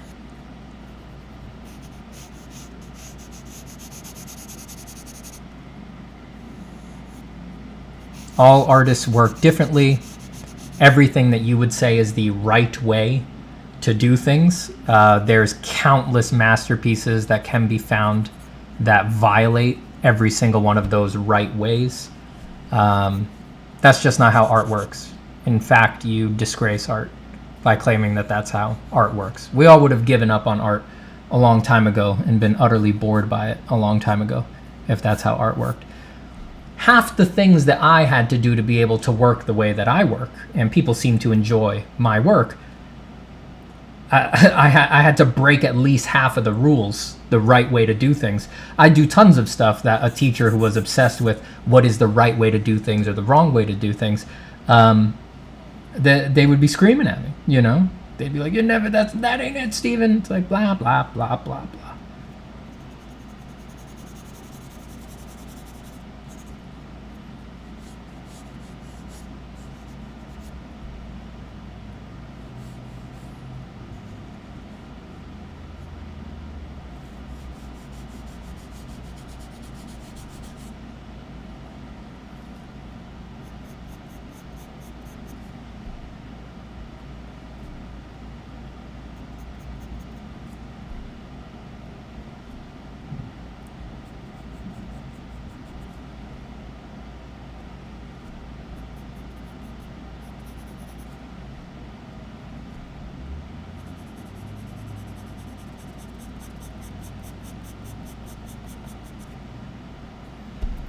If you think Star Wars is a masterpiece in writing, I promise you I could write a better Star Wars by doing things right. Did I say I think Star Wars is a masterpiece in writing? I think I'm pretty hard on Star Wars around here in general. Same goes for games. All right, Mark Wolf. Go do it, man. Go become famous off of doing games and movies right, and go, I don't know, go start a YouTube channel, and everyone will agree with you, and I don't know, debate me or decry me and everyone who holds my position. I don't know. The proof is in the pudding, man. Go do it.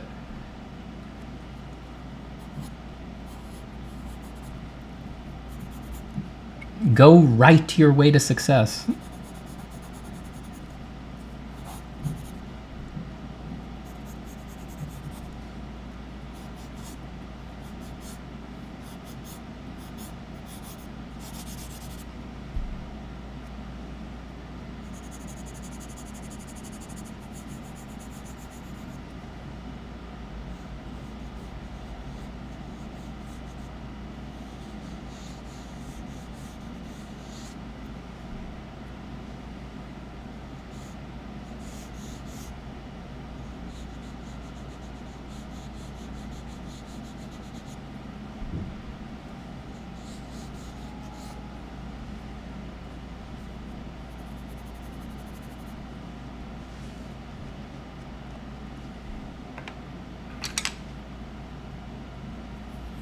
Hey Steven, how you doing? I am doing okay.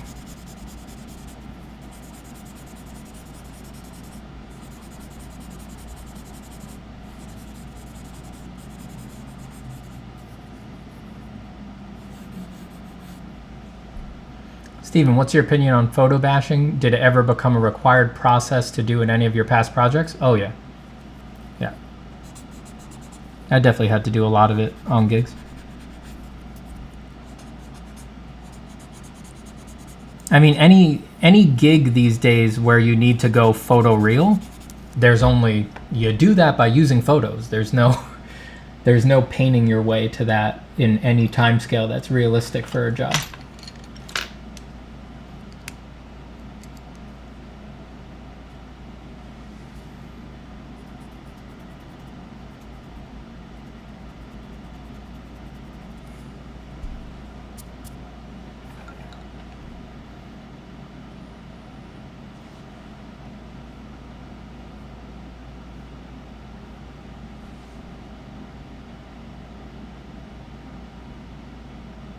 Thank you, MT Art. Oh, that's Mel, right? I think I recognize your... Did you change your YouTube handle? This being looks powerful. It's pretty powerful.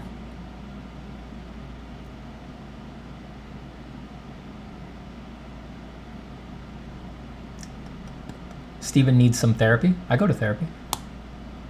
I would agree.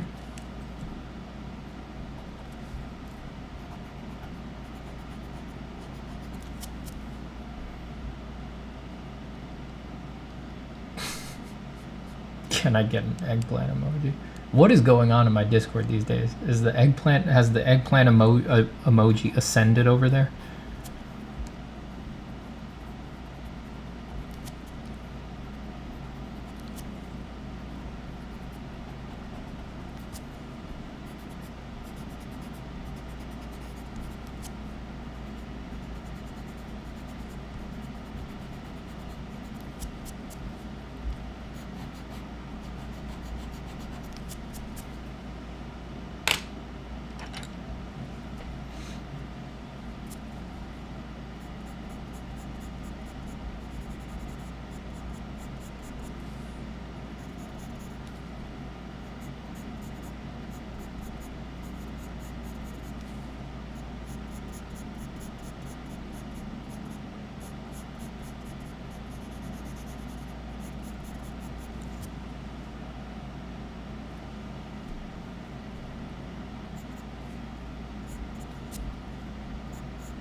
Steven, on a technical level, how would you rate your art/ability from before attending college? I was really not very good in that era. Very low rating. Very low rating. That would have been when I was like 19 and younger. It's just like, I would not say I had a good grip on anything at that time period.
What is that strange pencil you're drawing with? What type, and is the lead coarse or smooth? It's just a brown colored pencil.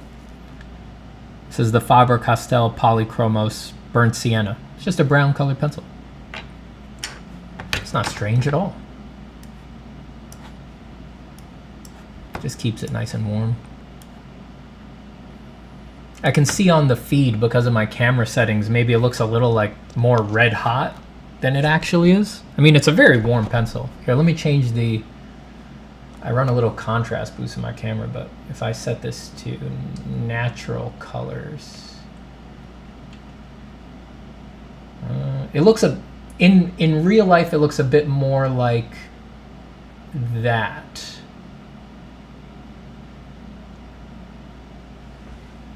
That's too low contrast. Like, now it looks too light.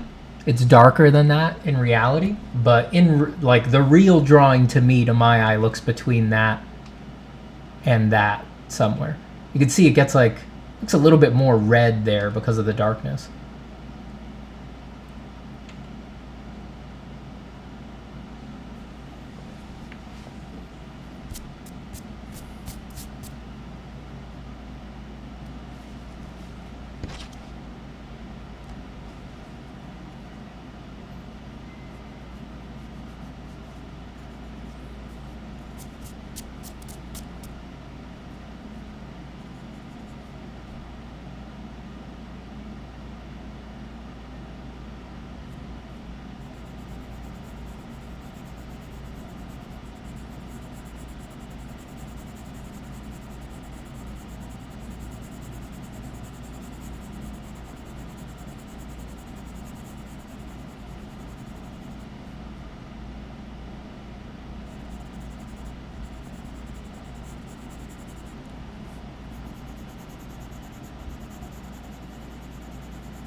I'm having a bad day and this stream is calming me down. Thank you, Stephen. I'm very happy to contribute some calm.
Have you ever stolen art supplies or artwork, Stephen? No.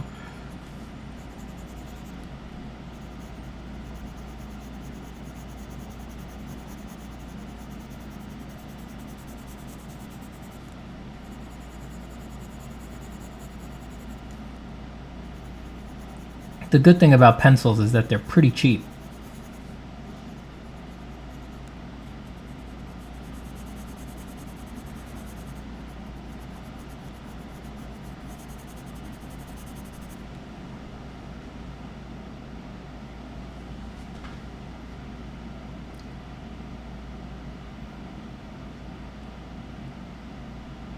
Hi Stephen, what is the blue-yellow filter used in your second and third thumbnails?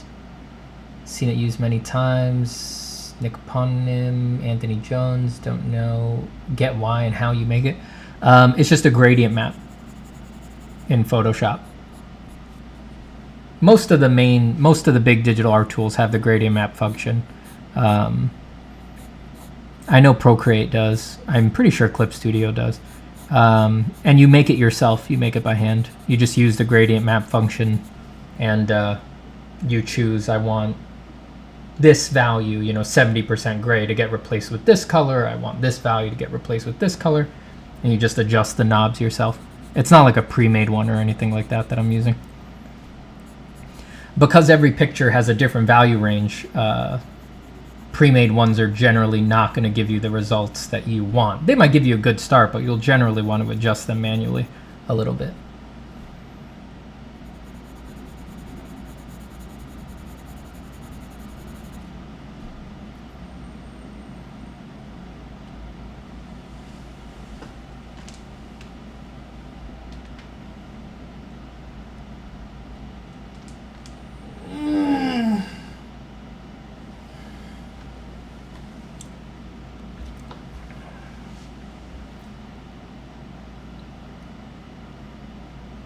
Does the level of enjoyment when it comes to pee-pee jokes change over the years? No, I don't think so. I think a good pee-pee joke is forever. If you ever used AI, you will know that you have to be pretty specific about what you want, and you will get a very specific result. Well, I wouldn't know, because I'll never use AI. Never!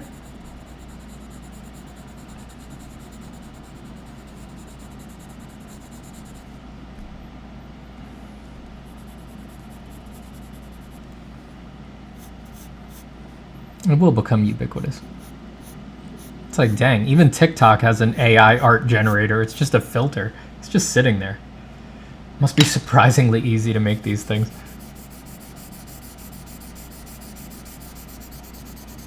It's just an LOL special effect on TikTok to create art.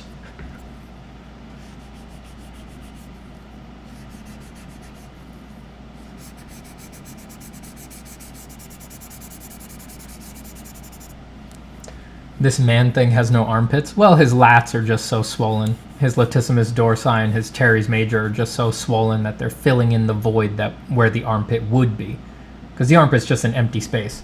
So if the lat, teres major, should be somewhere like here, were to get big enough, it's just, yeah, there wouldn't be an armpit. They would fill them in. They would occupy that otherwise empty space.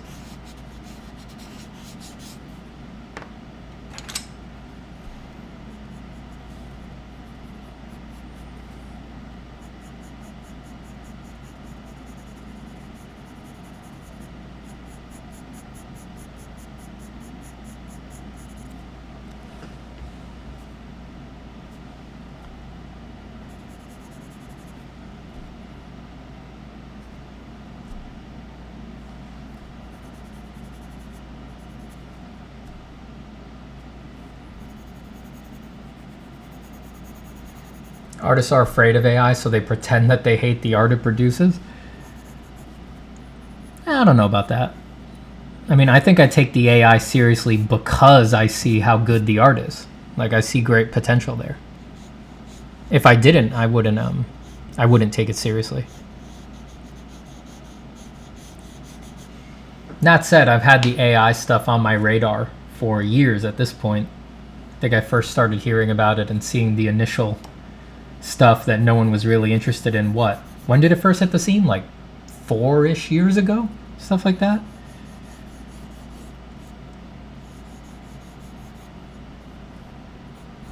And even then I was pretty interested, even though those results were truly abysmal. Even then I was like, uh-oh. I've read too much sci-fi to not see where this is going.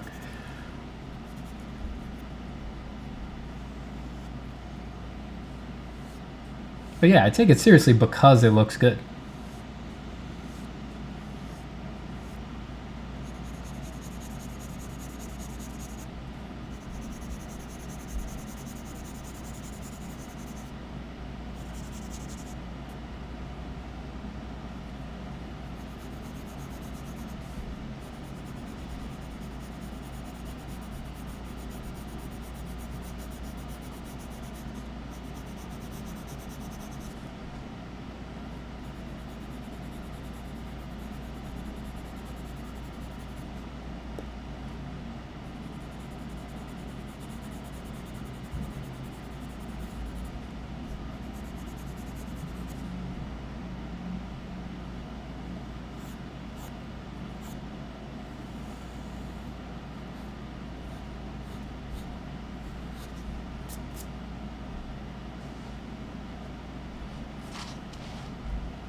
Any general principles, tips for drawing from reference, regardless of the subject?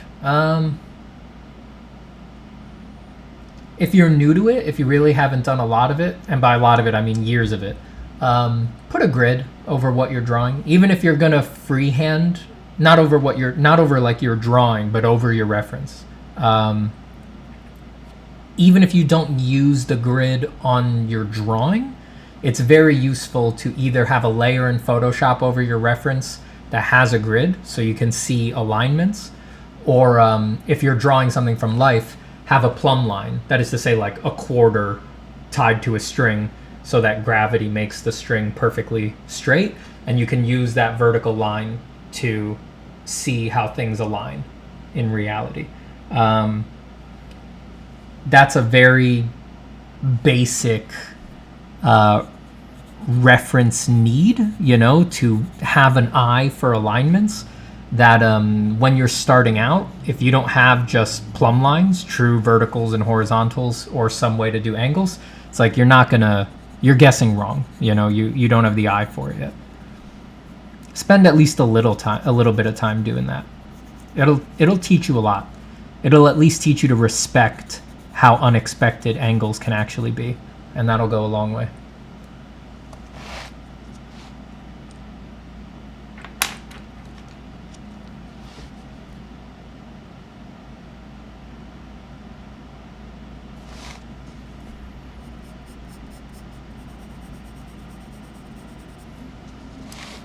Digital Artcast says, yo, dude, come on the show and chat. Would love to have you as a guest. Yeah, I'm probably open. I'm in. Send me an email.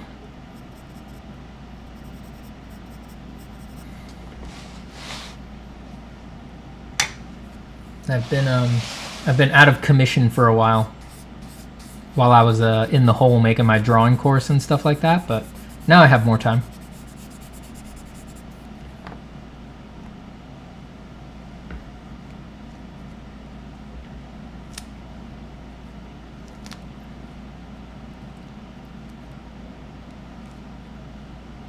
Wait, no, I'm not using this kneaded eraser. That kneaded eraser needs to get swapped. It is not feeling good.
Hub's Junkyard says, in my opinion, AI is not going to be that much of a problem. It's just a new scary thing. People worry too much for something that hasn't come yet.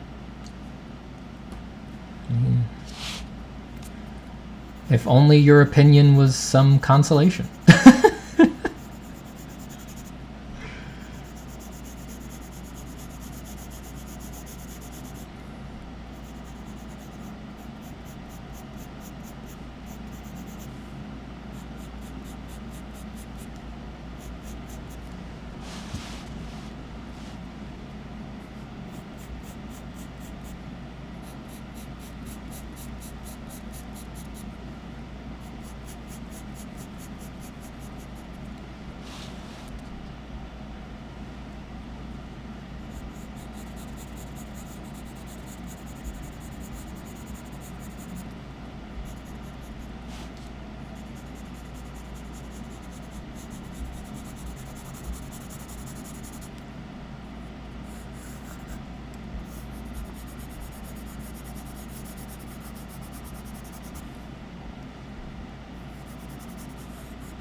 I don't even like any of the AI art I've seen so far. Yeah, I mean, maybe that's why we have different feelings about this, because I've liked plenty of it.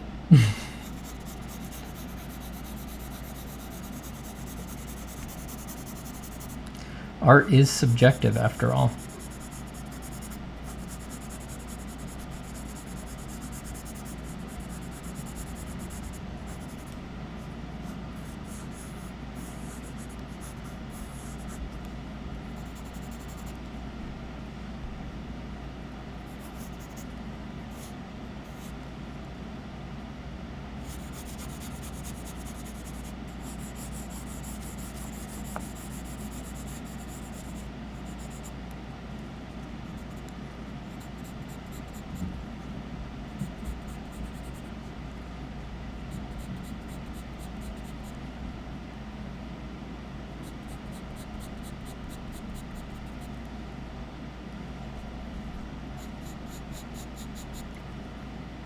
Are you feeling all right, Steven? You haven't been singing as much? No, I'm a little down.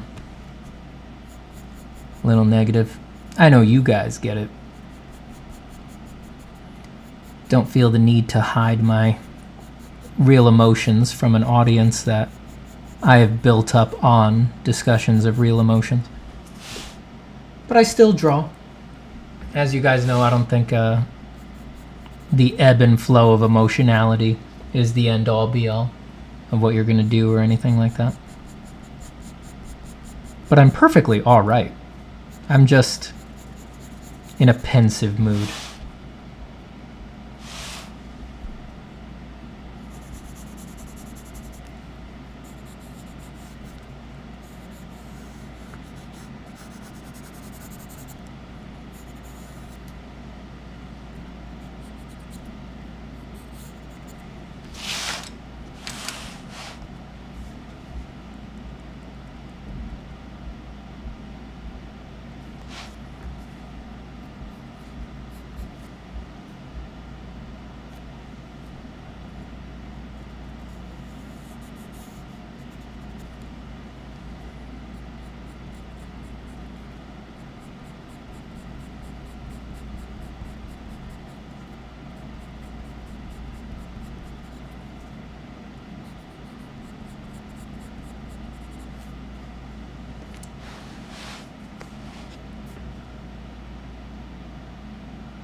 Thank you, Cynocephalus.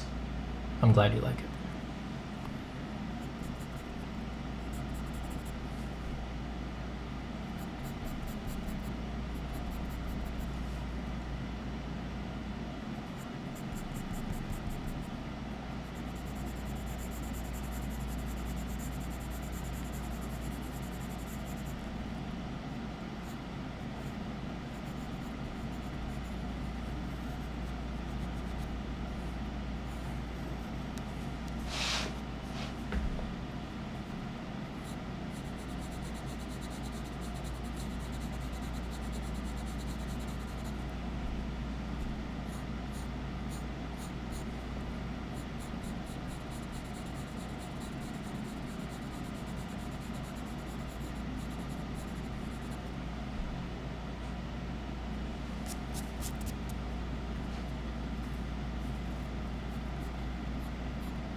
What do you think of people who upload artist paintings, drawings, and photography into AI and create variations or edit it?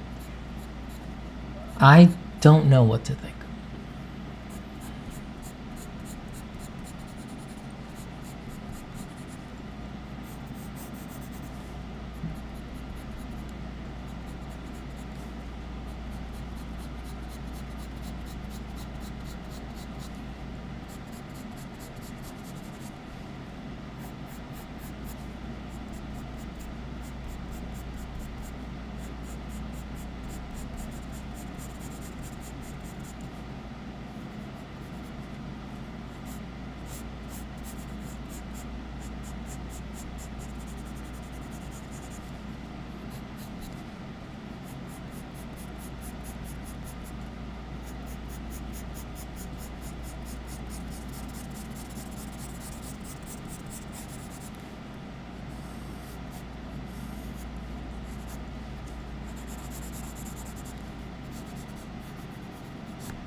Steven, any tips on becoming more patient with art? I just want to rush everything, and it's a problem. It is a problem.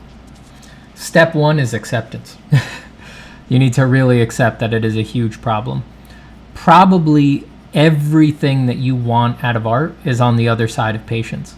So you need to accept that it's a problem, and you really need to steep in how much it is going to completely screw you if you don't address it. Once you take that very seriously, you must realize that it's much easier to be patient if you're having a ridiculous amount of fun. So I would ask yourself after that first step, why am I not having enough fun moment to moment to allow me to be patient with what I'm doing? And then follow that rabbit hole deep wherever it goes. It might make you, when I say follow it deep, I mean it can make uncomfortable things happen. Like it may make you switch your life goals. It may make you realize that the career that you thought that you wanted is not for you. It can have huge effects if you actually take that question seriously. So once you know what is boring you about the art that you're making, do whatever it takes to make art that excites you instead. And again, that third juncture can be incredibly scary, can lead you down scary roads. But if you're bored by your art, which again I'm positing here axiomatically that the desire to rush through the art implies some subtle amount of boredom with it, right? Because it just, the idea of spending an hour, 2 hours, 3 hours on it is like, you're shying away from it. You got to get through that, and you've got to unlock inside of yourself what would make it more exciting for you. And it's probably, now that you've voiced that concern, it's probably your number one priority. It's probably the most important thing you could be doing for your art day to day, is answering those questions and trying to overcome that.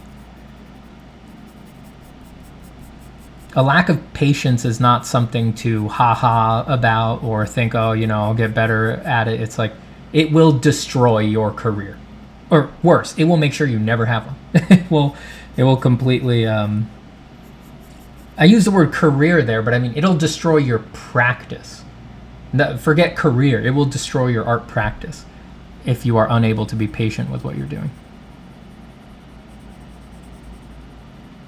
And remember, to be patient in any individual moment only requires you to be inactive. Just don't act. Just don't get up. Just don't leave. Just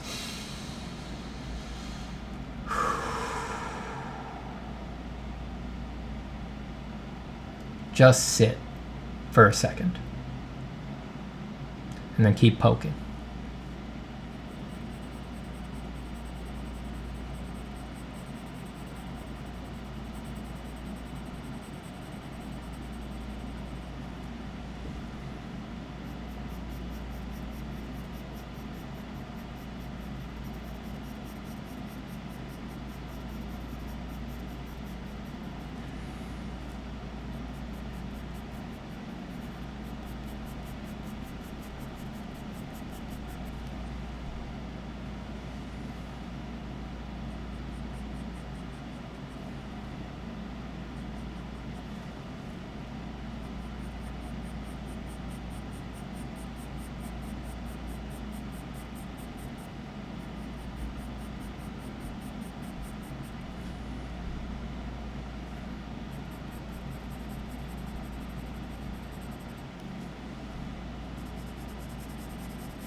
Working in silence is genuinely underrated, says Nick Ravioli. It is maybe something people don't explore enough. I don't think there's any... Some people think it's like...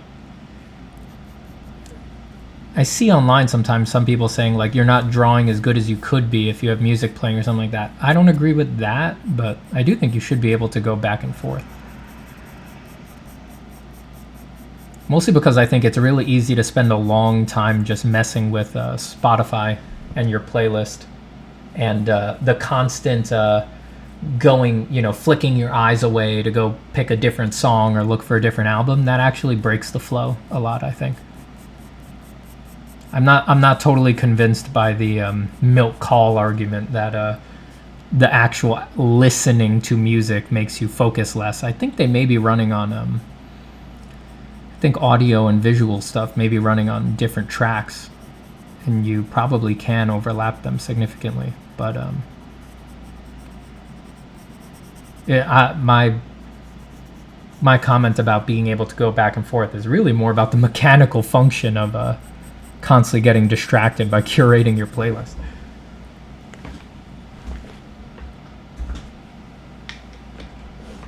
Daryl Grant says, how late am I? Too late. Unbelievably late. Embarrassingly late. I hope you brought donuts for the rest of the class.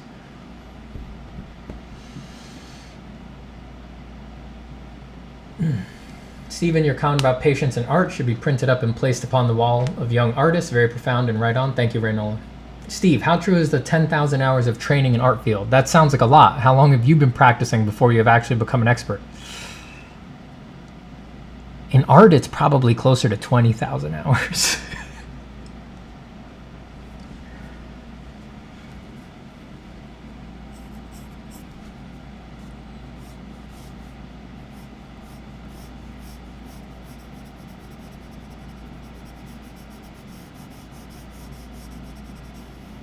In all seriousness, I don't really ascribe to the 10,000 hours rule thing. I think it's kind of silly and unquantifiable. And drawing requires a lot of different kinds of things, so it's like what goes on the clock and what doesn't, you know? It does require a lot of time, but I wouldn't think about... I would literally completely discount any idea of a specific number to hit or anything like that. There's too many factors involved. And it depends too much on your level of focus on a particular niche or something like that. Like, yeah, it ain't like that. I don't believe in the 10,000 hour rule. Think it sounds nice, and wouldn't you know it, it comes from a self-help bestseller. Well, I don't know if you'd say, what's that from? Outliers by Malcolm Gladwell. I don't know if you'd call that a self-help book, but you know what I mean. It's just like, you know, well, maybe I'm weird that I don't think, you know, random New York Times bestseller number 8 million cracked the code of how you get good at something. It's like, it sounds a little too good to be true. It probably is.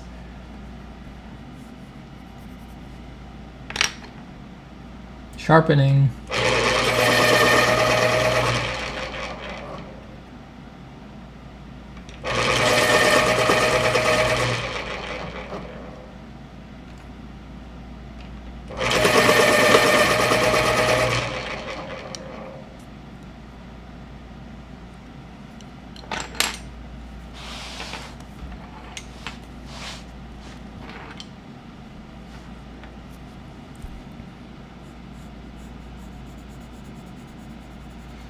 What do you think about spending several months to a year on a... Whoa, where'd that go? Oh, there it is. On a single drawing. It's probably a good idea.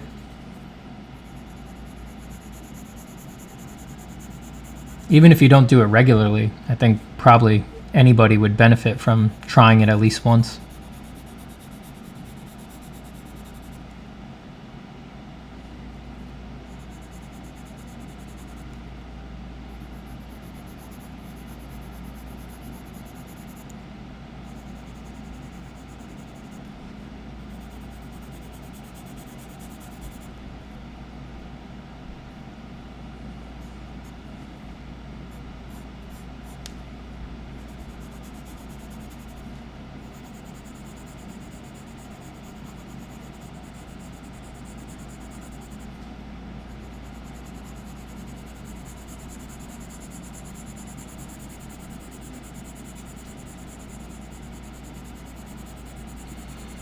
tips on finishing projects that I have to do fast? Coffee. Hello, pup. Oh, right on cue for your cookie, huh? All right, I'll be back. I gotta give her cookie. Dogs need their cookies.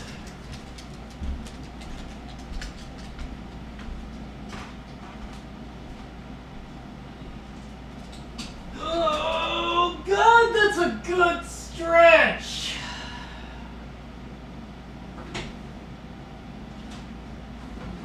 Don't speak, I know what you're thinking, and I don't need your reasons.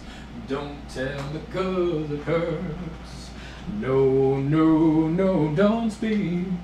I know what you're thinking, and I don't need your reasons. No good, no real good. No, no, no, no. Come. Sit. Touch. Down. Sit. Don't bark at me. Stay. Stay. Come. Come here. Come here, good girl. Sit. Spin. Sit. Sit pretty. Good girl. Go on, get at it. Go on, get at it.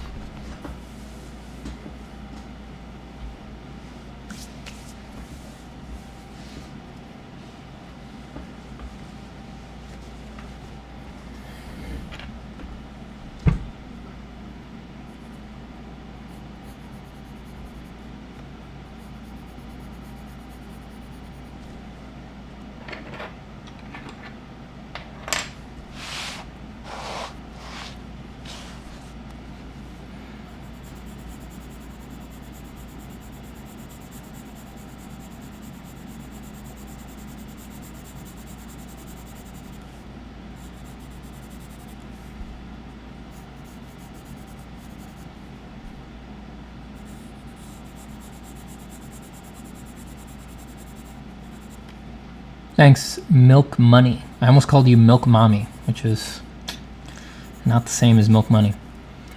Do you ever overthink your art piece? Usually not my art pieces, but I definitely spend plenty of time overthinking art and my career and stuff like that. But individual art pieces, not really, not so much anymore. I don't think so.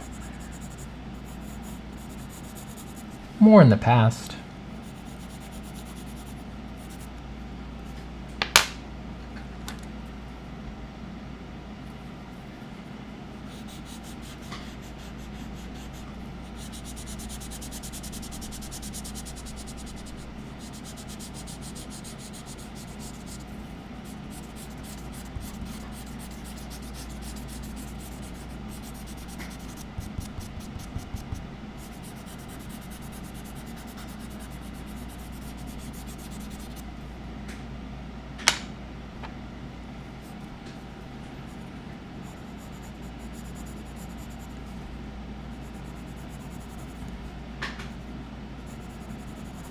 Was this drawing started today? Your Terminators are looking splendid? I did, yeah, I did start it. This whole thing is basically done on stream.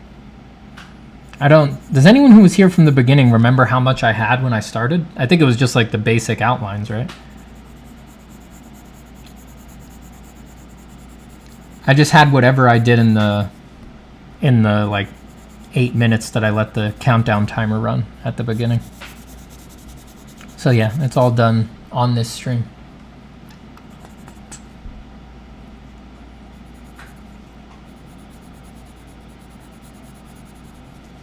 You know, it's the old bread and butter comfort zone.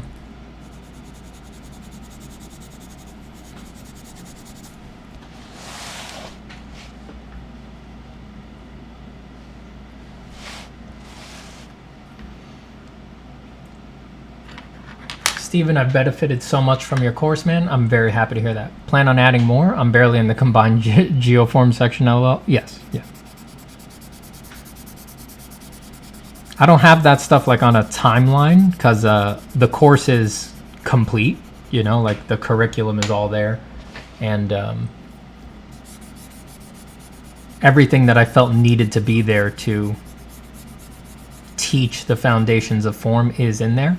But form is, you know, it's infinite, you know, so I know I'll add more. And I have stuff already that I know I'm going to add. You know, I've got a document with you know, things that almost made the cut, you know, when I was first writing the curriculum, that now that it's out, I can go back and add them. But I don't have those things on a timeline just yet.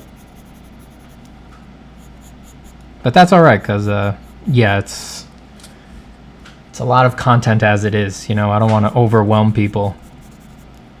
Because I don't think, you know, there's definitely a wave of people all sort of moving through it all at once, and very few people have even made it out of module 1 so far. You know, it takes a long time to do those assignments, so it's slow going. It's supposed to be done slow.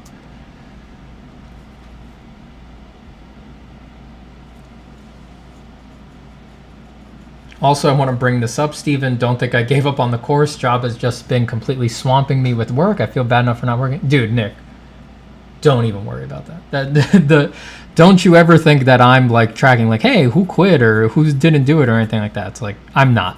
Because I also know that some people will just like, they'll want to go dark and just do the assignments on their own and not post them. Like, I've done education in enough ways at this point that I know that that's going to happen. People are just going to prefer to go dark for a while, maybe post all of their assignments as a group later. And also, people have heard me say that when I say it probably takes about 6 months to go through the course, I'm factoring in there knowing that almost everybody will need to take a break at some point. They'll get distracted by something else, or they'll need to pursue something else, or life, like you just said, will get in the way. Like, I'm so deeply aware of that it's already built into my estimates for the most. When I say 6 months, I think that's like the most optimistic completion time for someone with a normal life. Like, I fully expect it would take most people longer than that, actually, if you do the exercises very seriously.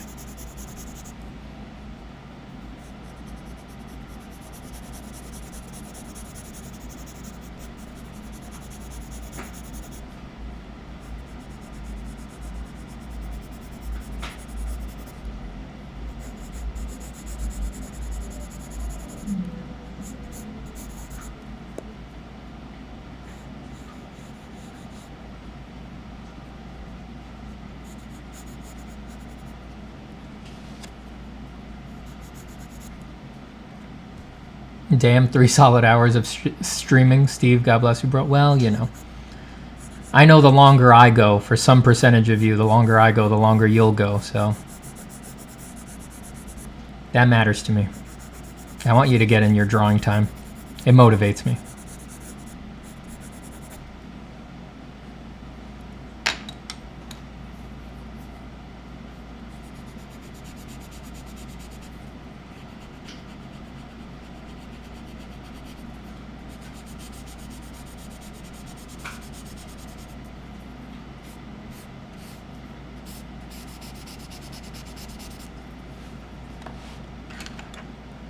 It'll take me a year, honestly, to really get through and digest this stuff. Plus, I know so much of it already went over my head. It's, you know, the course is, it's appropriate for beginners, but that doesn't mean it's easy. It's a pretty hard course, man.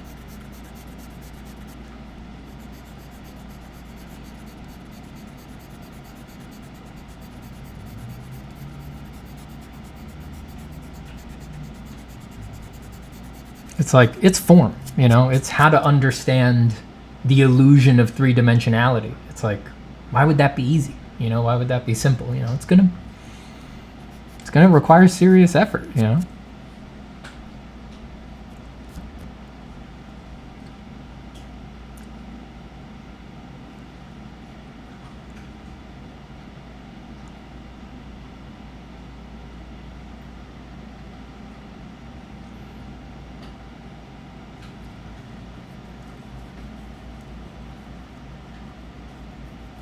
Steven, what's your knowledge experience with aphantasia, people who can't imagine images? I think it's extremely interesting. I I'm not a neuroscientist or something like that, so I can't. I'm not going to speak ultimately about like what it means or anything like that. But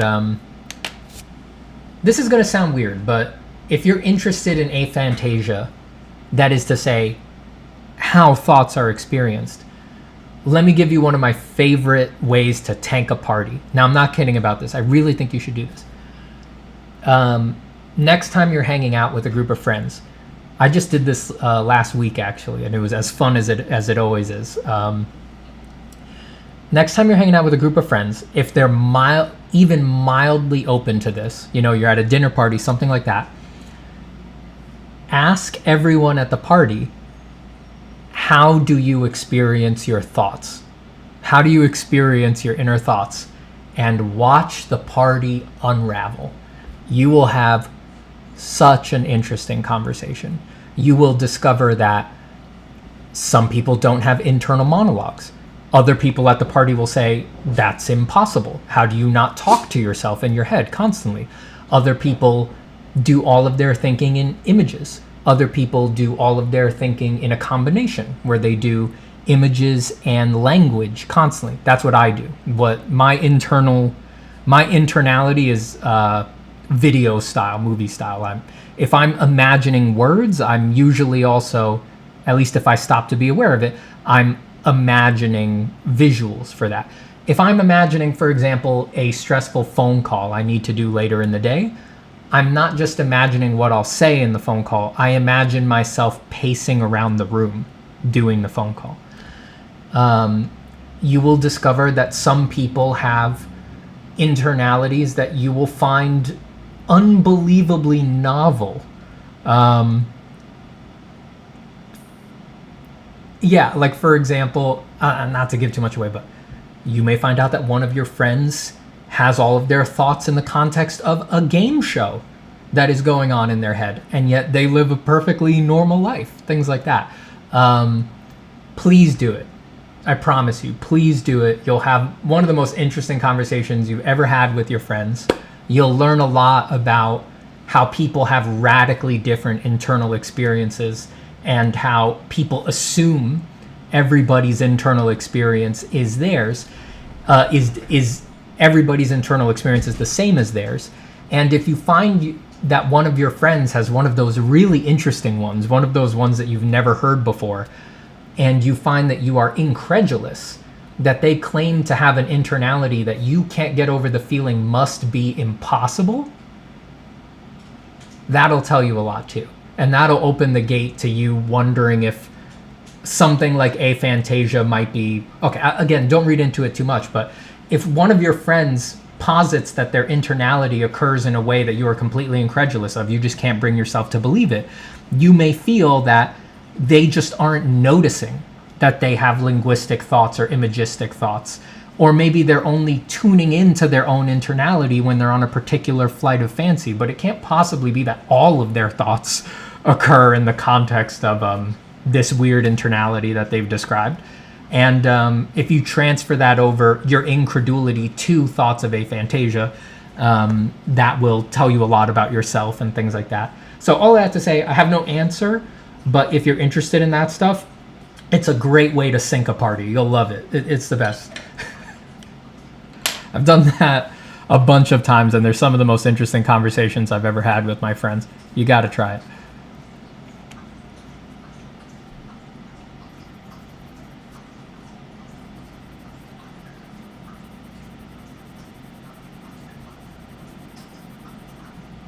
You'll feel like you really know them after that conversation.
Steve, I usually get super frustrated whenever I see other people's art, and I don't mean big artists. It just makes me uncomfortable seeing all these people on the internet do incredible stuff that I can't.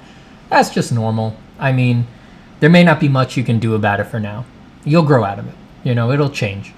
But it's maladaptive, it's unnecessary. Like, if you can cut it out of your life at all, do it. But at a certain level, it's, you know, what are you, Buddha? Like, it's unrealistic to think you're going to get rid of your jealousy when you're probably in a period of your life where you feel like you need to prove something to yourself, right? Just realistically speaking, that status hunting is it probably important to you?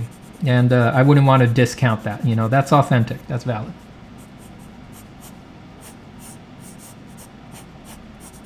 If it really starts driving you crazy, I would recommend meditation.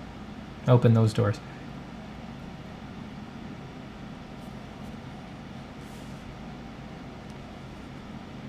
Looks amazeballs. Thank you, De Boer.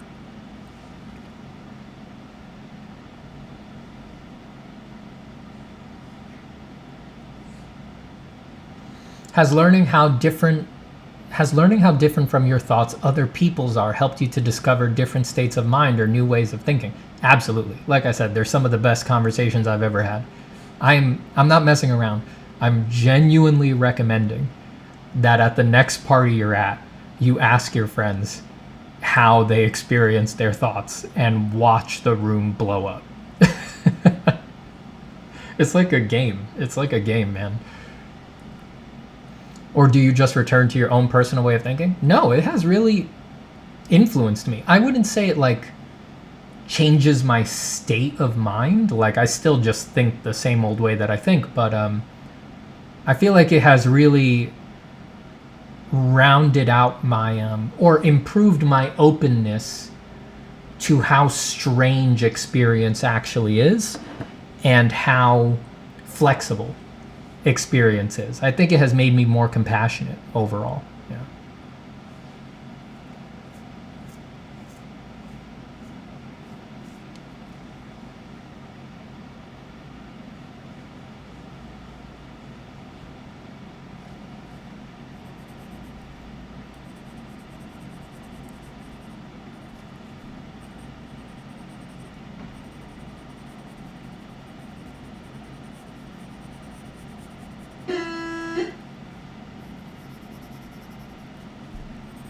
Hold on a second, let me check my wife was getting anything delivered, because someone just buzzed my apartment.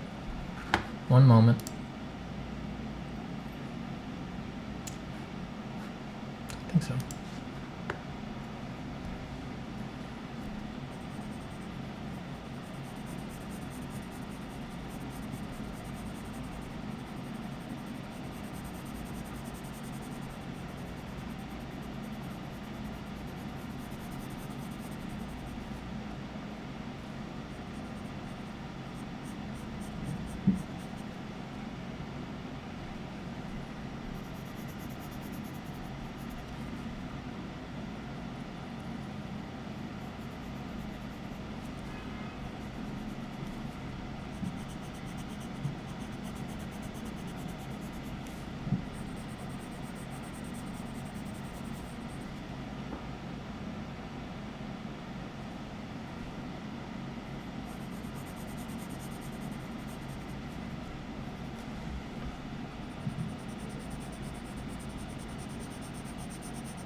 Was that a fart? I don't think I farted. I'd admit it. If I farted on stream, I'd tell you.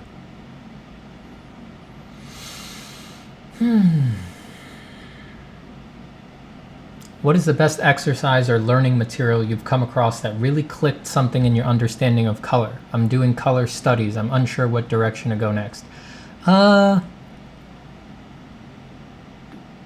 to two things, realizing that there's a subjective side to color and a scientific side to color. So, and when we paint, when we make art, we play with both, which is not the case for all of all other applications. So I think understanding that was probably the biggest thing that made colors start to click. It made me understand that colors are produced by physical effects, right? Which is obvious, but it's interesting to learn about them, right? And then realizing that those physical effects are completely open to invention and editing. So for the physical stuff, just like, I think James Gurney's Color and Light book is a good starting point because he takes a scientific look at color. But even just a straight like science YouTube channel about like how do we see in color, you will learn a lot about painting if you just refresh your grade school biology basics about how color is perceived, or physics basics, not biology, though some biology. I promise you, if you go refresh your mind on that stuff, you'll have a painting idea. You'll be like, oh wait, that's how saturation works and things like that. All that stuff is very useful. And then for the subjective part, what did it for me was learning about color grading in movies. So I would go into I would recommend going to like cinematography YouTube, which is a huge genre of YouTube. There's thousands and thousands of cinematography videos, and just learn a bit about color grading. Because before I learned about color grading, I, like most people, just sort of tacitly assumed that the stuff that looks best, like in real movies shot on camera and stuff like that, is like kind of authentic to what the world looked like, right? Like, stupidly assuming that Roger Deakins, is shooting the world the way I shoot a snapshot on my cell phone, right? And just learning that it's all edited, it's all invented, and everything has been transformed and pushed and modified. I think the balance of those two things will really help you open up about color and give you a lot of ideas for things to try.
I think I heard your stomach growl. Wow, my microphone must really be keyed up.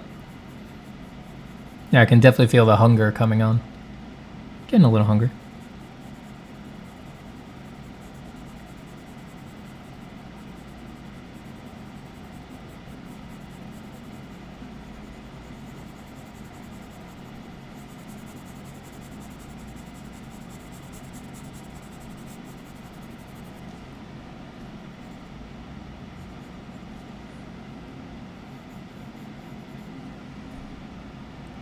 Hey Stephen, what are your opinions on the BARG method?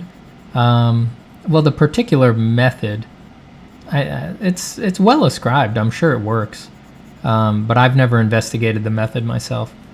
I've never done like the linear lay-in just the way they show in the plates and then modeled it up according to the directions. I have copied many of the plates, and I love the plates themselves. I think they're beautiful drawings, but I've never copied them using the method. I've never bought in for that stuff. I like the way the plates look. I copied them intuitively myself, which, you know, for someone with an atelier stick up their ass, they'll be like, well, then you didn't really learn anything. And it's like, surprise, I did. So...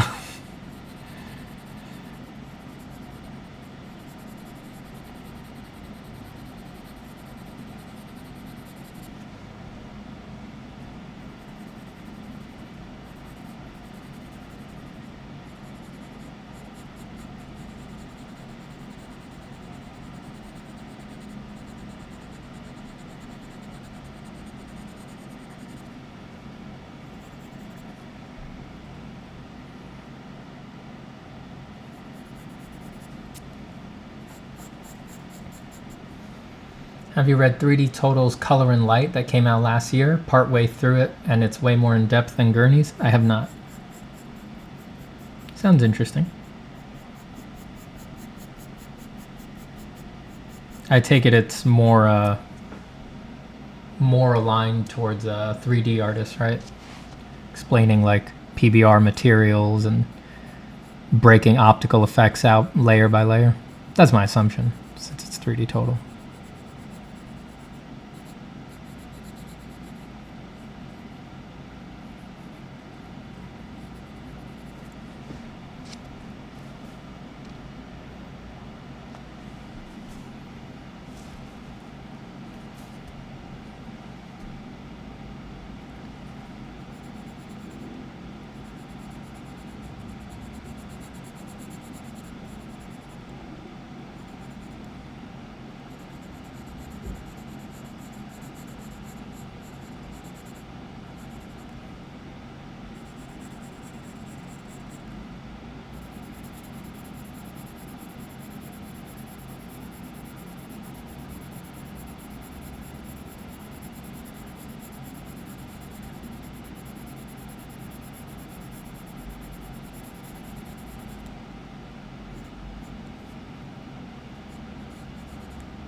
Just for fun, how many people send you their art so they can get feedback from you, Steven? A lot.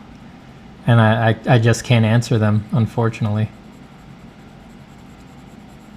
If anyone out there is one of the people who has sent me a cold email with your art asking for feedback, it's just like, I'm sorry guys, but it's just impossible these days. You know, I can only give feedback to, you know, people who are doing it in the right context, you know, taking the course, doing a workshop or something like that.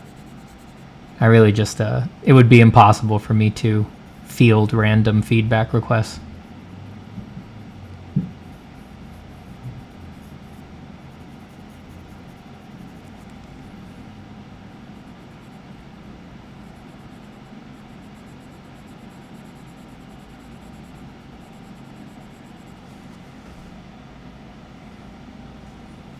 I even can't answer most of even the ones that don't have art in them, even don't have feedback requests. They're just messages. Don't even have the time to answer most of those now. I try. Those, if it's just writing, I do try to write back if you catch me at the right time, you know, but it's really, there's a lot of those too.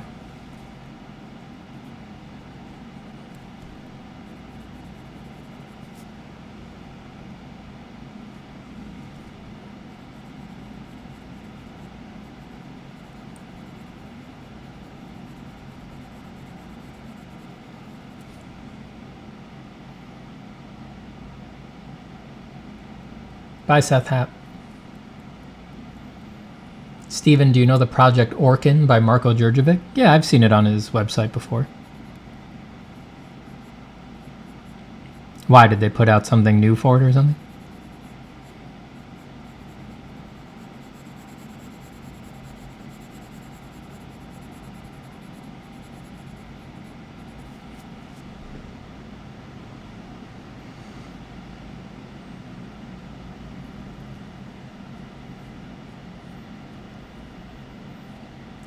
Hi, do you have any tips on how to improve line quality, especially when you ink over pencils? Thanks. My number one tip is don't trace. The number one mistake people make when they ink something is they think they're there to redo the line, like trace the line. It's like, draw again. That's my number one tip. That's what keeps the line alive. The undersketch is just a guide to the general proportion and placement of the line, but beyond that, forget the undersketch. You must do it like it's the first time every time. Does that make sense? It makes a huge difference. Try it, you'll see. That switch in your mindset will create a huge difference in the quality of the lines.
Hello, Anthony. Anthony.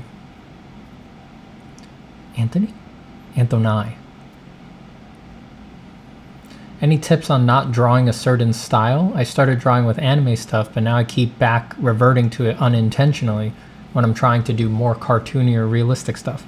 You'll break the habit eventually.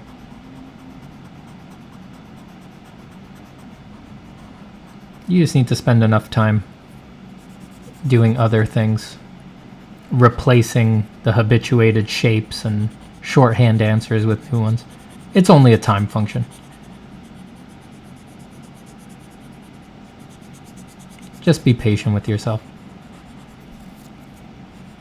And don't get too averse to it, because it's like, there may just be answers, quote unquote answers, to drawing problems from the anime world that you like. You know, and they'll in the long run, they will hopefully mix beautifully with the more realistic or cartoony stuff. It's like the combination of all of those things in aggregate will ultimately contribute to a unique stylization. And you want that, right? So.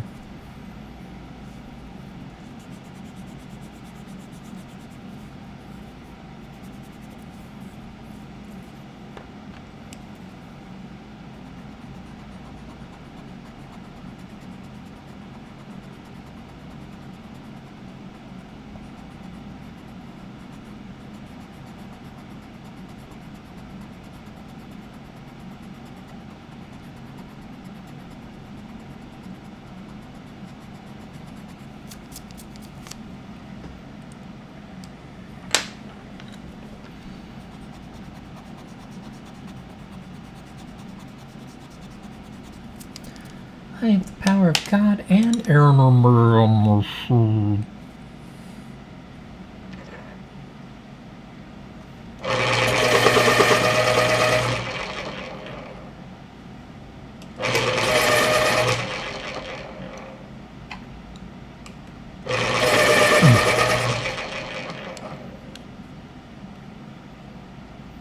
Stephen, what is your vision of art comparing old masters and the new generations of artists?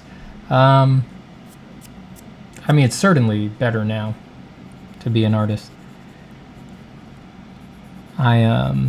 The old master stuff is my personal taste, so I'm too biased there to give a good answer, I think.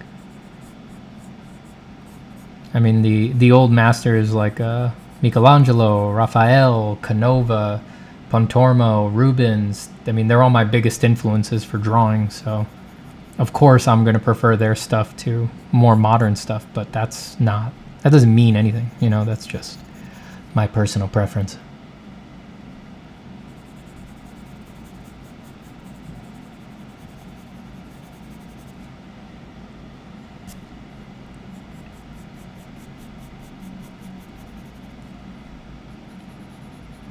There's also plenty of people alive today who draw better than any of the old masters did. There's like nothing sacred about them or anything.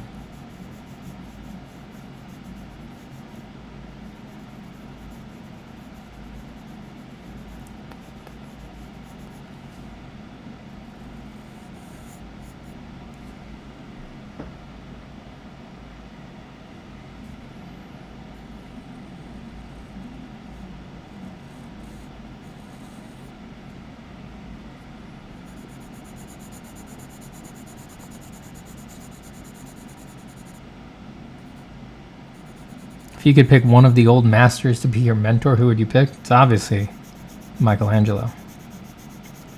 Ye old Michelangelo. Micheldo Angeldo. Michael Angelino. That's an easy one.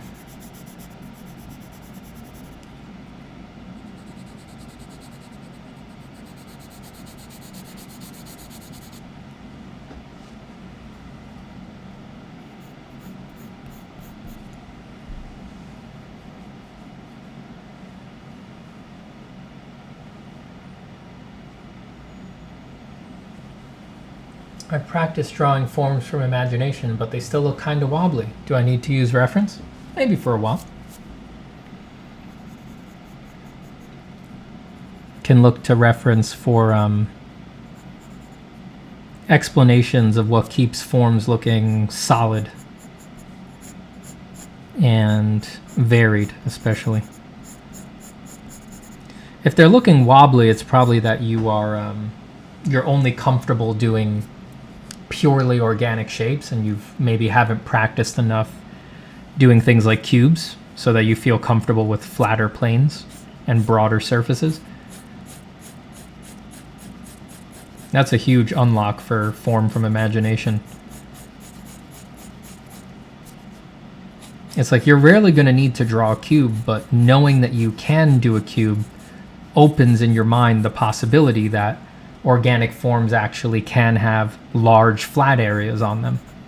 And that's good because they do. They actually do. There's plenty of places on organic forms. Well, theoretically, all organic forms are actually rounded, right? They're always bulging with blood from the inside, but perceptually, there's plenty of parts that are, in comparison to others, flat, relatively flat. And if you feel comfortable doing flat areas, that really gives you a lot more variety to add to your forms. And the flatter parts add stability and strength and keep everything from becoming a sad bag of walnuts.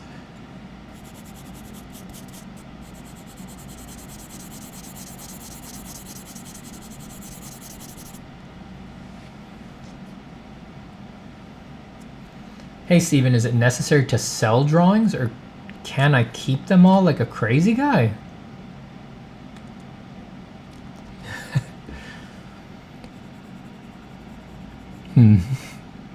Anthony, tell me, do you think it might be necessary to sell drawings? What? I think you know the answer to that question. Have you ever met a drawing policeman who makes sure that everyone is selling their drawings? Is that like what your uncle does for work or something?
Ooh, my eyes are starting to... You know, when you draw on white paper under... I need to put the drawing under pretty bright lights so that it shows up on camera for stream. When you draw on this really bright white paper, you're just like looking down at it for a long time. The glare really starts to mount off. I went to a talk and demo by Tara Whitlatch once, back when I was in school. She came to Art Center to give a talk, and she does a talk for like a half hour, and she's like, all right, let's do the demo. And she has her piece of paper under the recording thing that they're using to put up on the projector, and she gets into her bag, and with no self-consciousness, no affect at all, I mean it, no affect, she reaches into her bag and she puts on these gigantic, like purple, like Willy Wonka, like Johnny Depp Willy Wonka steampunk like goggles. And everyone's just like, because she did it with no affect, everyone was just like, and didn't say anything. And we thought she was going to comment on it or make a joke or something like that. And we let like 5 minutes go into the demo. And then someone finally asked, like, are those your glasses? Like, what are you wearing? And she looked at us like we were crazy. She was like, these are to reduce the glare from the paper. And we were like, what? And she was like, she looked at us like we were nuts. She was like, you guys just stare at this white paper for hours? You guys are going to ruin your eyes. You guys need to wear sunglasses or something. It was the funniest thing. I'll never forget that, man. Oh, man. Artists are the best. They're so weird. We're all so weird.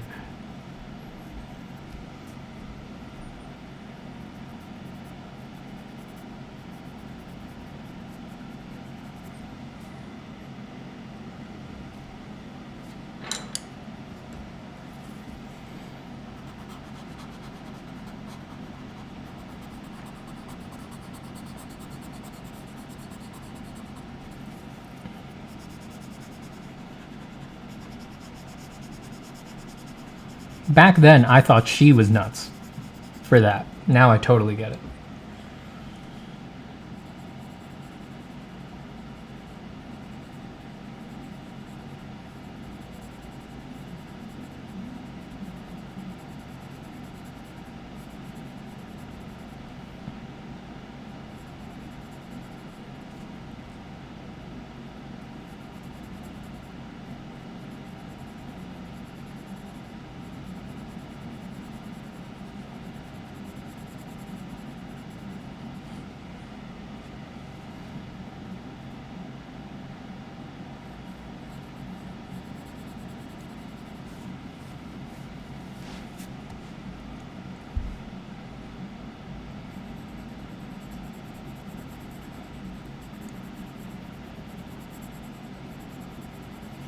Have you ever tried to teach art to children? I'm an elementary art school teacher and kids are so creative. No, I haven't.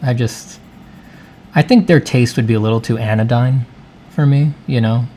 They'd be like drawing the sun and I'd be like, yeah, that's cute, but what if the sun were a sort of malignant spirit? More of a leering, dark sun, whose baleful eye rots the earth and breaks the hearts of men. And they'd be like, no, I want it to be a happy sun. I'd be like, oh, okay. Just, you know, my taste doesn't align with their taste, I don't think.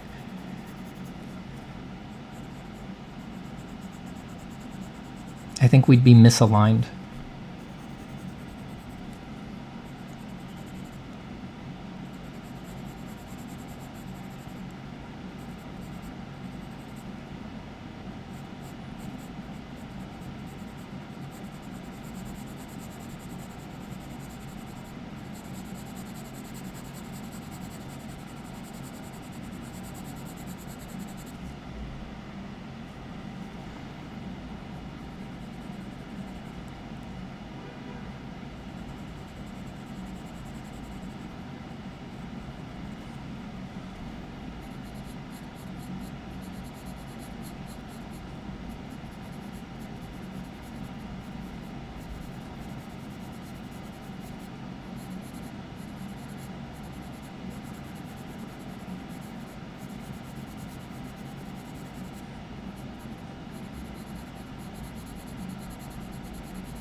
I'd send my children to your art school any day. Well, it's good to know I'd have some audience. I think a lot of kids would actually dig that. Yeah, children after mine own heart.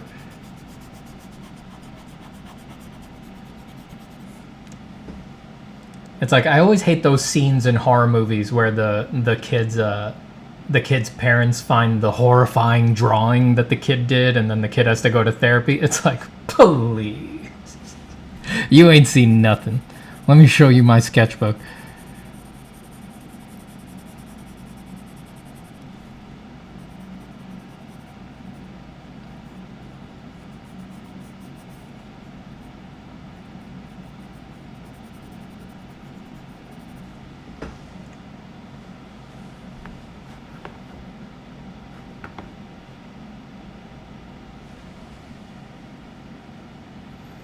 Not sucking up, watched a lot of resources on value, shape, but found your explanations most practical. Thank you. Form is the secret. All of my explanations on that stuff revolve around form.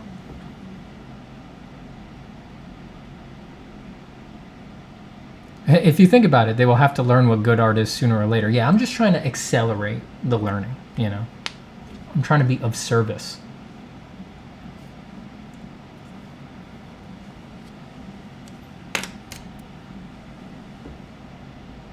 Getting pretty hungry, so I think we're gonna wrap up soon, but let's do some last few things on this guy first. Make sure I didn't blow my focus.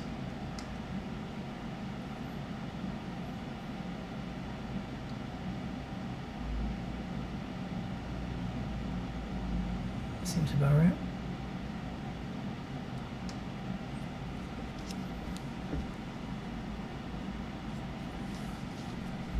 Love my camera. Great camera.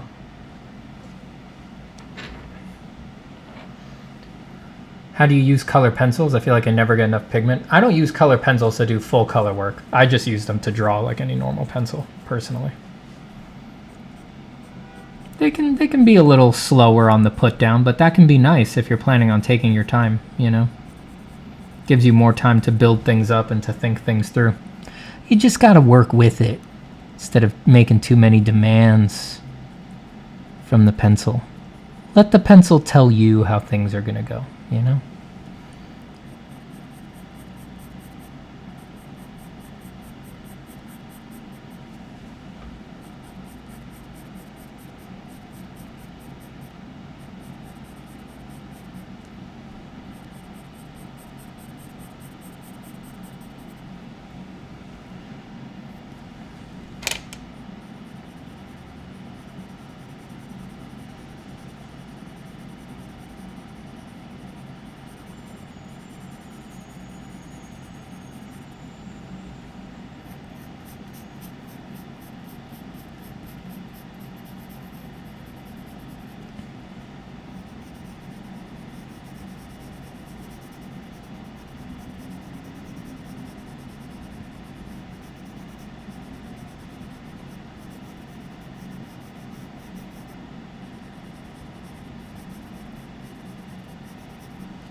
Hey, Steven, how come you're in a bad way today? Sorry if you already spoke about this. I'm really not in that bad of a way.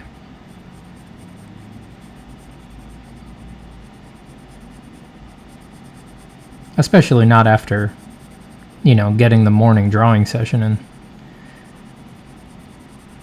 getting a good drawing session. I've been drawing for about 4 hours now. That always evens out the mood. I'm just thinking a lot about the industries and AI and the robots and all of that, and you know, I don't know, man. I find it's difficult to talk about. I find I don't have a lot of people to talk to about it.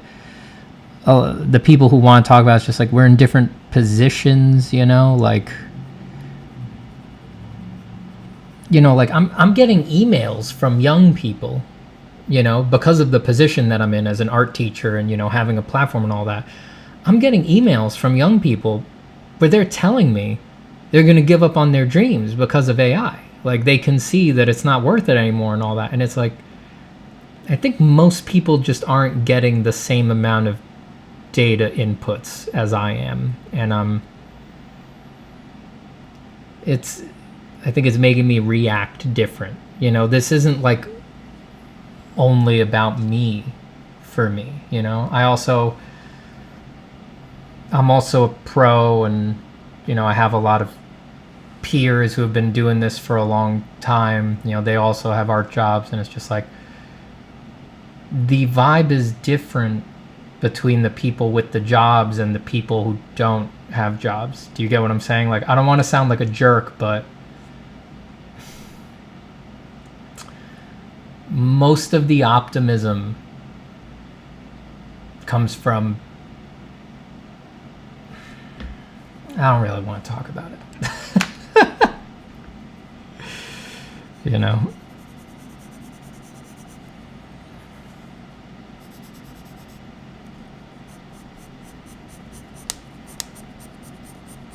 let's just say I have a different set of inputs than most people.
Bye, Nick.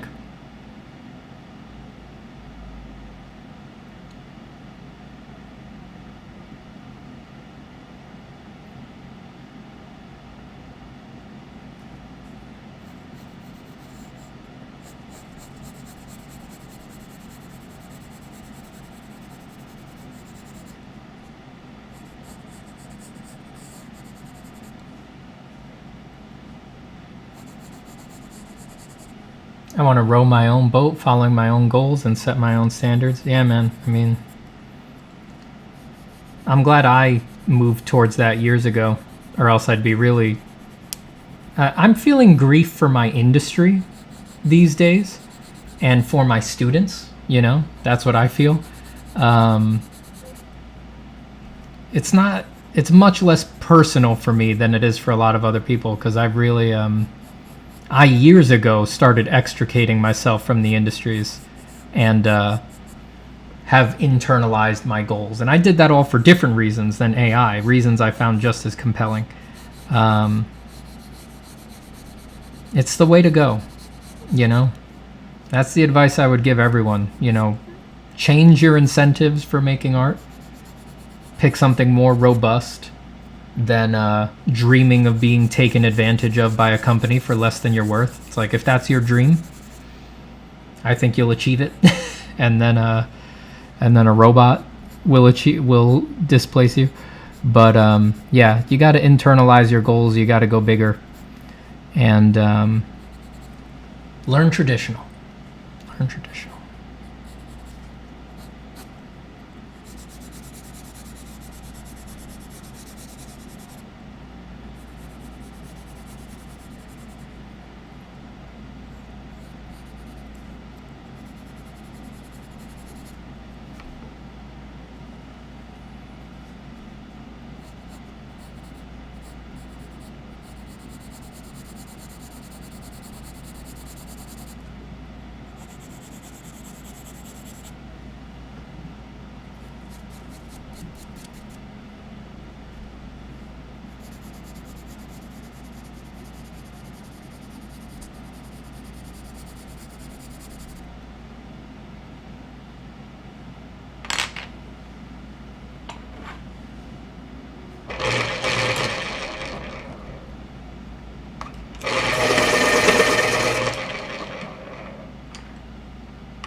Do you like learning drawing from books or online? I certainly learned a lot from books, but I do think these days, with the ubiquity of online education, I think in general, online is better now.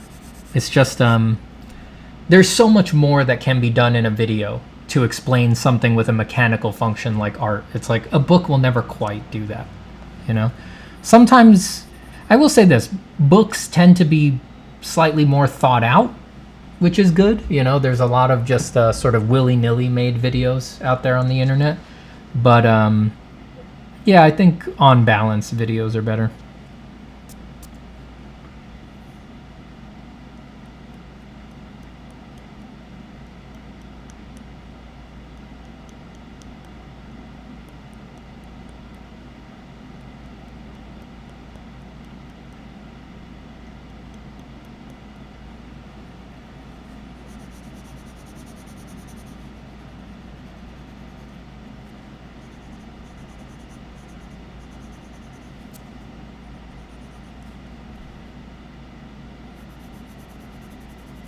What do you think about going to art classes? I mean, that's probably the best. I think everybody should go to life drawing.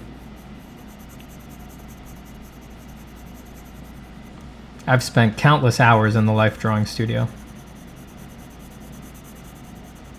There's certain things you can only learn there, I think.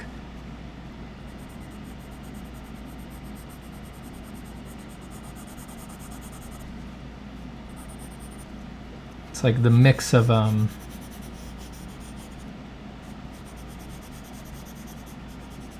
yeah, it's hard to put into words, but I think everybody should go to life drawing.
Have you watched the film The Fall? Yes.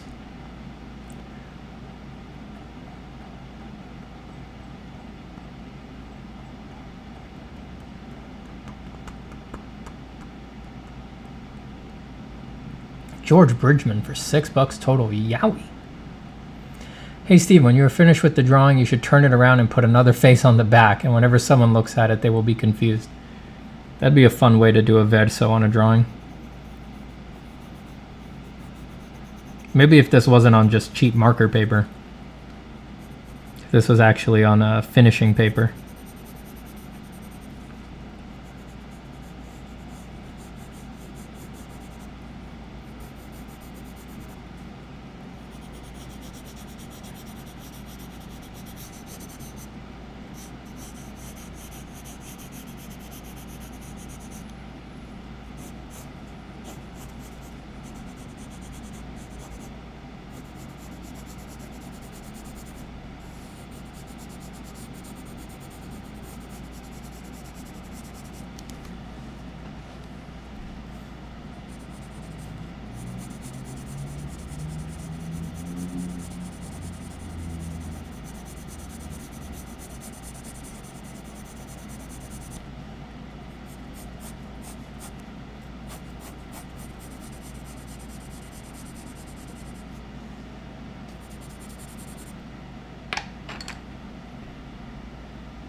Did you ever take classes by the mysterious Kevin Chen? There's hardly anything on the internet besides some teaching sketches. He's not all that mysterious. He's just a local art teacher in LA. Yeah. I had him for, I never took like his very popular like analytical figure drawing. I did that with Ray Bustos instead. But Kevin Chen co-taught my Foundations character design class years and years ago.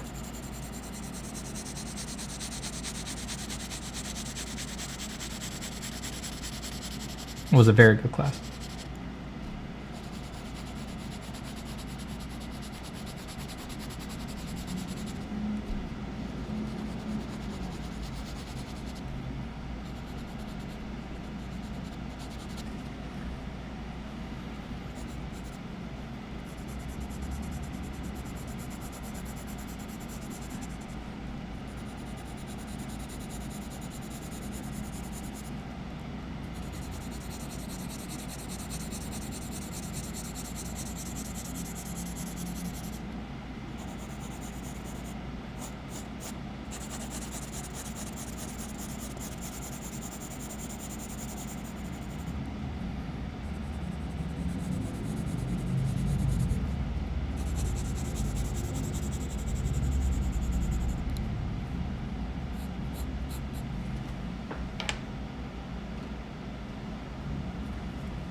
Hey, Lev Art.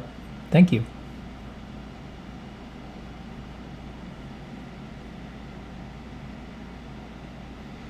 So is studying from books and online courses enough to surpass your level, or do I need a mentor?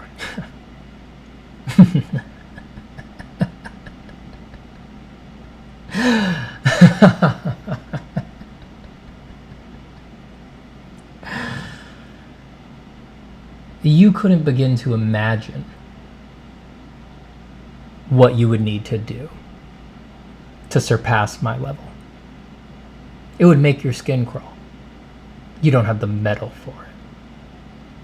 Even on an infinite timeline, with all of the resources in the world, the internal faculties necessary to surpass my level, I promise you, are completely out of your grasp.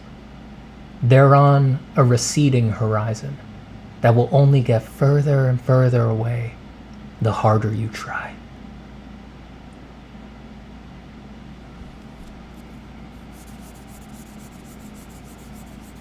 Yes, they're more than enough. You just need to work hard.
A weapon to surpass metal, Steven. That's funny.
Alright, everybody.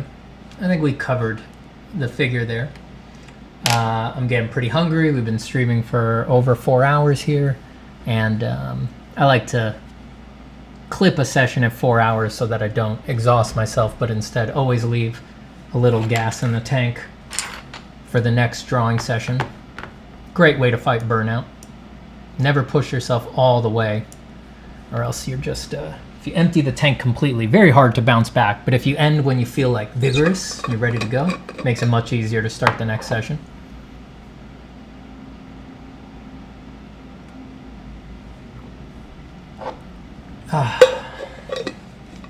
Would you rather lose your eyesight or you lose your hands? Probably hands.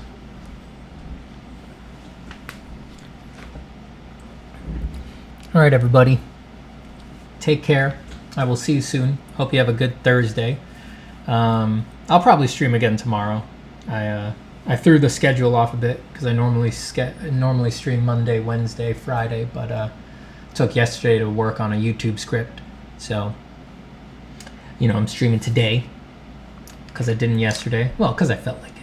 I didn't need to make up the stream or anything, but I really wanted to get a good drawing session in. And yeah, probably stream tomorrow. Take care, everyone. Thank you for the kind words. And if you're drawing today, I hope that your drawings go great. Really, any creative endeavor that you're doing today, I hope it goes great. And I wish you a lot of peace and happiness as you work. Go get them, Go out there and get them. Don't take no gruff from nobody. Thank you, Milk Money. Goodbye, Boxer Wing. Goodbye, Stephen Hawkins. Goodbye, Mosin Nakvi. Goodbye, Troy K. Goodbye, I Smo Art. Good night. Good night. Good day, Sayonara. Goodbye, Sadiq. Goodbye, Mdebor. Goodbye, Jesse Johnson. And my chat is frozen. Goodbye, Arctic Monkey. Goodbye, Abraham Silva. Goodbye, Ken Pham Duck. Goodbye, Travis Nouse. Goodbye, James S. Goodbye, Tic Tac Yo 100. Goodbye, Civil Chaos. And goodbye, Light Lawliette. Take care, everybody. Bye, Metal Potatoes CN. CN. Goodbye, Nerio. Goodbye, Tree Watcher. Goodbye, Bonzo. Goodbye, Krooms. Goodbye, Max. Goodbye, Bane. Goodbye, Bonzo. Goodbye, Huron. Goodbye, Nathan Kabazoot. Take care, everybody. Enjoy your drawing out there. Bye-bye.